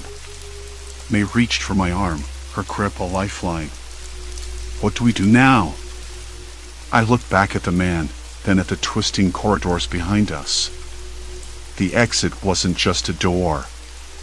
It was a promise I wasn't sure I could keep. We keep moving, I said. Because standing still means losing everything. The man's eyes gleamed. Good. Then welcome to the point of no return. The walls whispered around us, alive with secrets. The walls whispered around us, alive with secrets. I could almost hear the faint scrape of old plaster shifting beneath layers of dust. It was like the building itself exhaled, slow and deliberate. My breath caught in my throat as the man's words sunk in, the point of no return. I wanted to argue, to step back, but May's hand on my arm was firm, grounding me. The cold sweat on my palms reminded me that this wasn't a game anymore. Not some twisted nightmare I could blink away. Keep moving, I repeated aloud, as if saying it would make it true. The corridor ahead twisted sharply, the angles impossible, like the space itself was bending against me. The ceiling sloped at an unnatural curve, and the floorboards creaked underfoot, uneven and groaning like old bones. Why us? May whispered, her voice barely more than a breath. Why am I here? The man didn't answer. His eyes, dark and unfathomable, fixed on the shadows ahead. I wanted to ask, wanted to scream, but the urge was swallowed by a heavy silence. Something was wrong. Not just the room or the walls, but the air. It was thicker now, the stale scent of mildew laced with something metallic, faint but unmistakable. Like rust or old blood. My nose wrinkled involuntarily. Then I heard it. A soft, irregular tapping. Not from the walls or the floor. Behind us. I spun around. Nothing but darkness. The flickering light bulb overhead buzzed and sputtered, casting long, jittery shadows that danced cruelly on the cracked plaster. My heartbeat thundered in my ears. "Did you hear that?" I hissed. May nodded, eyes wide, scanning the gloom. The man's lips twitched into a sardonic smile. "You're already hearing it." The trap tightening. I swallowed hard, trying to push down the rising panic. It wasn't the kind of fear that screamed and ran. It was colder, sharper, like the air before a storm. We were being watched. Or worse, hunted. Another tap. Closer this time. Slow. Methodical. "We need to keep going," I said, trying to sound steady, though my voice cracked. "If we stop, it'll find us." He looked at me then, the first real flicker of something almost like respect in his gaze. "You understand." Good. Too late for regrets. We moved forward, every step a negotiation with the floorboards, every breath a battle against the oppressive stillness pressing in from all sides. I tried to focus on the task, find the exit, find the truth, but the room kept shifting. The familiar objects from my own world were there, but wrong. A chair facing the wall, a cracked mirror reflecting not me but a blurred, twisted version.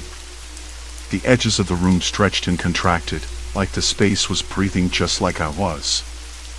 May clutched my arm tighter. "What happens if we don't get out?" The man's face darkened. "You don't get out." "Not really. This place. It feeds on hesitation, on fear. It doesn't just trap bodies. It traps minds." I shivered.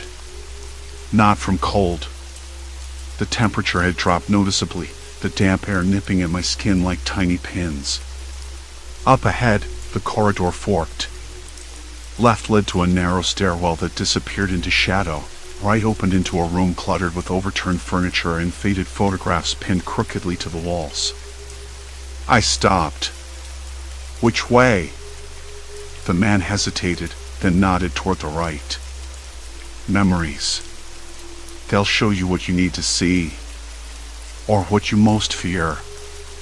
I glanced at May, whose face was pale but resolute. "Memories," I muttered. The word tasted bitter, like stale coffee. Too many I wanted to forget, too many that had led me here. We stepped inside. The room was small, claustrophobic. The air smelled of old paper and dust. The photographs on the walls were all of me, snapshots from different lives, some I barely recognized. One showed me laughing with friends who didn't exist anymore. Another caught me staring out a Rain Street window, eyes hollow. Then I noticed the differences. In one, my reflection in the glass was missing. In another, the faces blurred like wet ink. May's breath caught. "How is this possible?" "I don't know," I said, voice trembling. "But it's showing us. Versions of myself, of us, from other places. Other choices." A chill ran down my spine. Each photo was a thread, a possibility I hadn't lived but had somehow touched. Like the worlds were bleeding into each other. Suddenly, a soft click echoed behind us. The door slammed shut. I spun around, heart thudding so loud I was sure May could hear it. The handle rattled, locked tight. "We're trapped," she whispered. "No," the man said, voice low but steady. "We're exactly where we need to be." The walls began to close in, or maybe it was just my mind playing tricks again. I pressed my forehead against the cold wood, trying to steady my shaking hands. Then the tapping started again, but this time it was inside the walls, rhythm growing faster. Like a heartbeat. Not ours. I forced myself to breathe, counting slowly. 1, 2, 3. A sound came from the floor, an almost imperceptible creak. Something moved beneath us. Do you hear that? May's voice cracked. I nodded. The floor beneath our feet groaned, shifting like a living thing. The man stepped forward, hand outstretched. Face it. If you want out, you have to accept what's behind the door. The part of you you're most afraid to confront. I swallowed. My mind raced, memories crashing over me, the choices I'd made, the ones I'd ignored, the paths I'd never taken but could still feel pulling at me.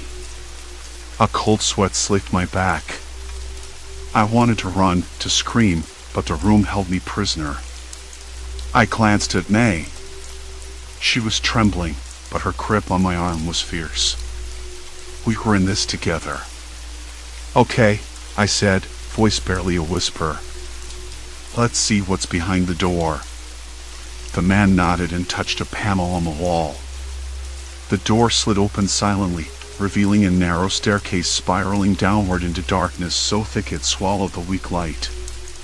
A musty, earthy smell rose from below, mixed with something sour and sharp, old decay, maybe rot.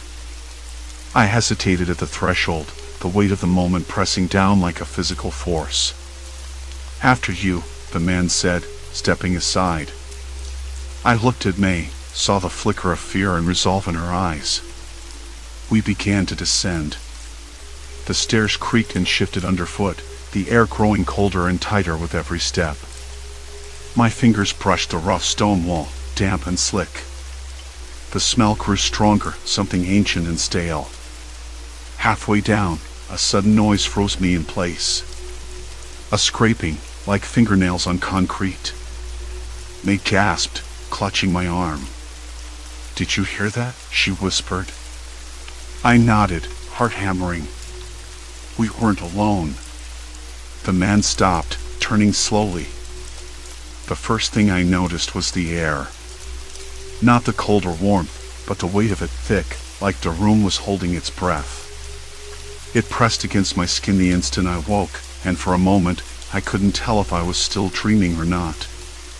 The ceiling was too low, angled sharply above my head, and the window to my left had curtains I didn't recognize, faded floral instead of the plain white ones I owned. I sat up slowly, my hands trembling as they brushed against the unfamiliar quilt. It smelled faintly of must and something else, something burnt and old. That smell is what made me snap out of it. It was the smell of the other room. I blinked, trying to recalibrate. This was my apartment, or a version of it. Things were subtle but wrong. The bookshelf was too tall, its wood darker. The clock on the wall ticked unevenly, like it was running on a different rhythm. I could hear a faint hum from the kitchen, a rhythmic clinking that didn't belong in my usual quiet mornings. I reached for my phone, but it wasn't on the bedside table. Instead, there was a stack of letters tied with a red ribbon. My hand shook harder as I untied it. The top letter was addressed to me. The handwriting was mine, but the ink was faded, as if it had been written years ago. I read the first few lines out loud, voice cracking. If you're reading this, it means I've finally found a way back. Or maybe forward. I don't know anymore. But every choice I make changes something there, somewhere. You have to understand these rooms. These days, they're not just dreams. They're decisions. And every step I take echoes in the world you wake up to. I dropped the letter, heart pounding. This was the moment I dreaded and somehow hoped for, the moment when the blurred lines between my sleepwalking and reality became impossible to ignore. I had to stop running in circles. The door creaked. Not from the hinges, but from the weight of someone pushing it open. I froze.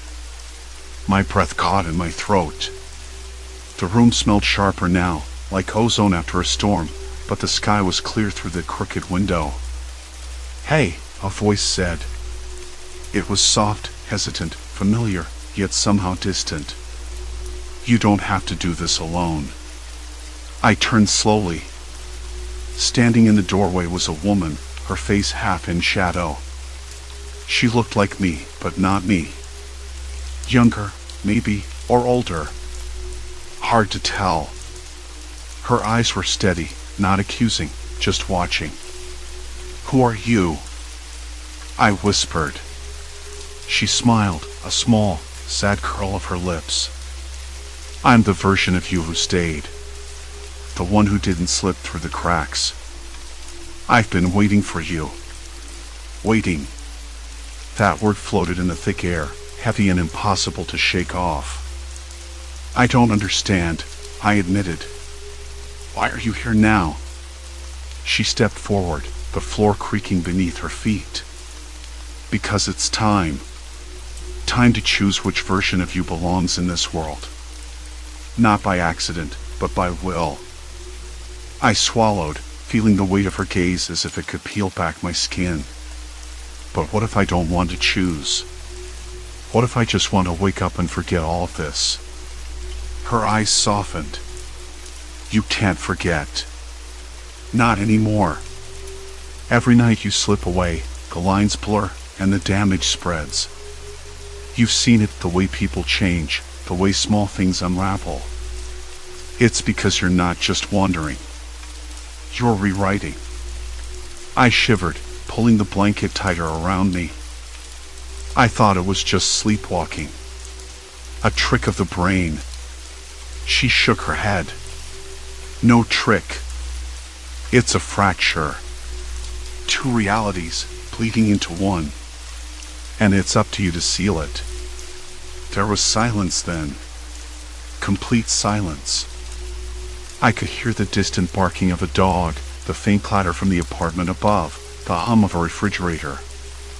Familiar sounds, but somehow wrong in this room that wasn't mine.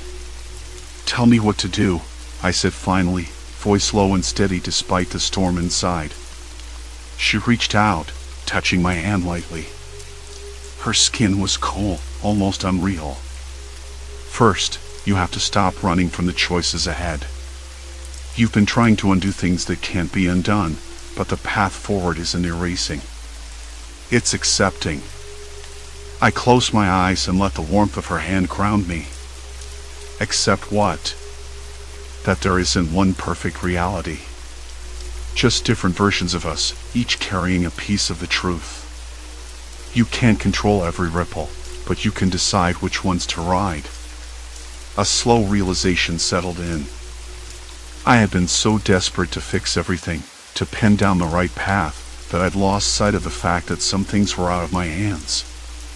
The nights had been a maze, a punishment for trying to control what was never meant to be controlled. How do I stop slipping? I asked. By choosing to stay awake, she said softly. To face the discomfort, the uncertainty, the messiness of real life. Not the neat, perfect versions you dream of. I looked at her, really looked, and for the first time, I saw someone I could trust. Not a ghost or a figment of my fractured mind, but me, a version of me who had made peace with the chaos. The room began to shift, the walls straightening, the air lightening. The musty smell faded, replaced by the faint scent of coffee and toast, my real morning, my real life. I'm ready, I said, standing up. My legs were shaky, but my hands steadied as I took a step forward. She smiled again, a real smile, and nodded. Good. Because the world needs you here. The door closed behind her, soft but certain. I was alone again, but not lost. I could hear the usual creaks of the old building, the distant chatter of neighbors starting their day. The sun filtered through the window, warm and steady. I took a deep breath, feeling the weight lift from my chest. The nights wouldn't be perfect, and maybe the days wouldn't be either. But I had chosen to be present, to live with the fragments instead of running from them. In that moment, I understood. The horror wasn't in the slipping between worlds or the fractured realities. It was in the denial, the refusal to face the consequences of my choices. And now, I was done running. I walked to the kitchen, the floorboards creaking under my feet in a way that felt honest, real. I poured myself a cup of coffee, its bitterness grounding me more than any dream ever could. Outside, a neighbor's dog barked again, sharp and clear. I smiled to myself. It was a sound I wanted to remember. I was home. Finally.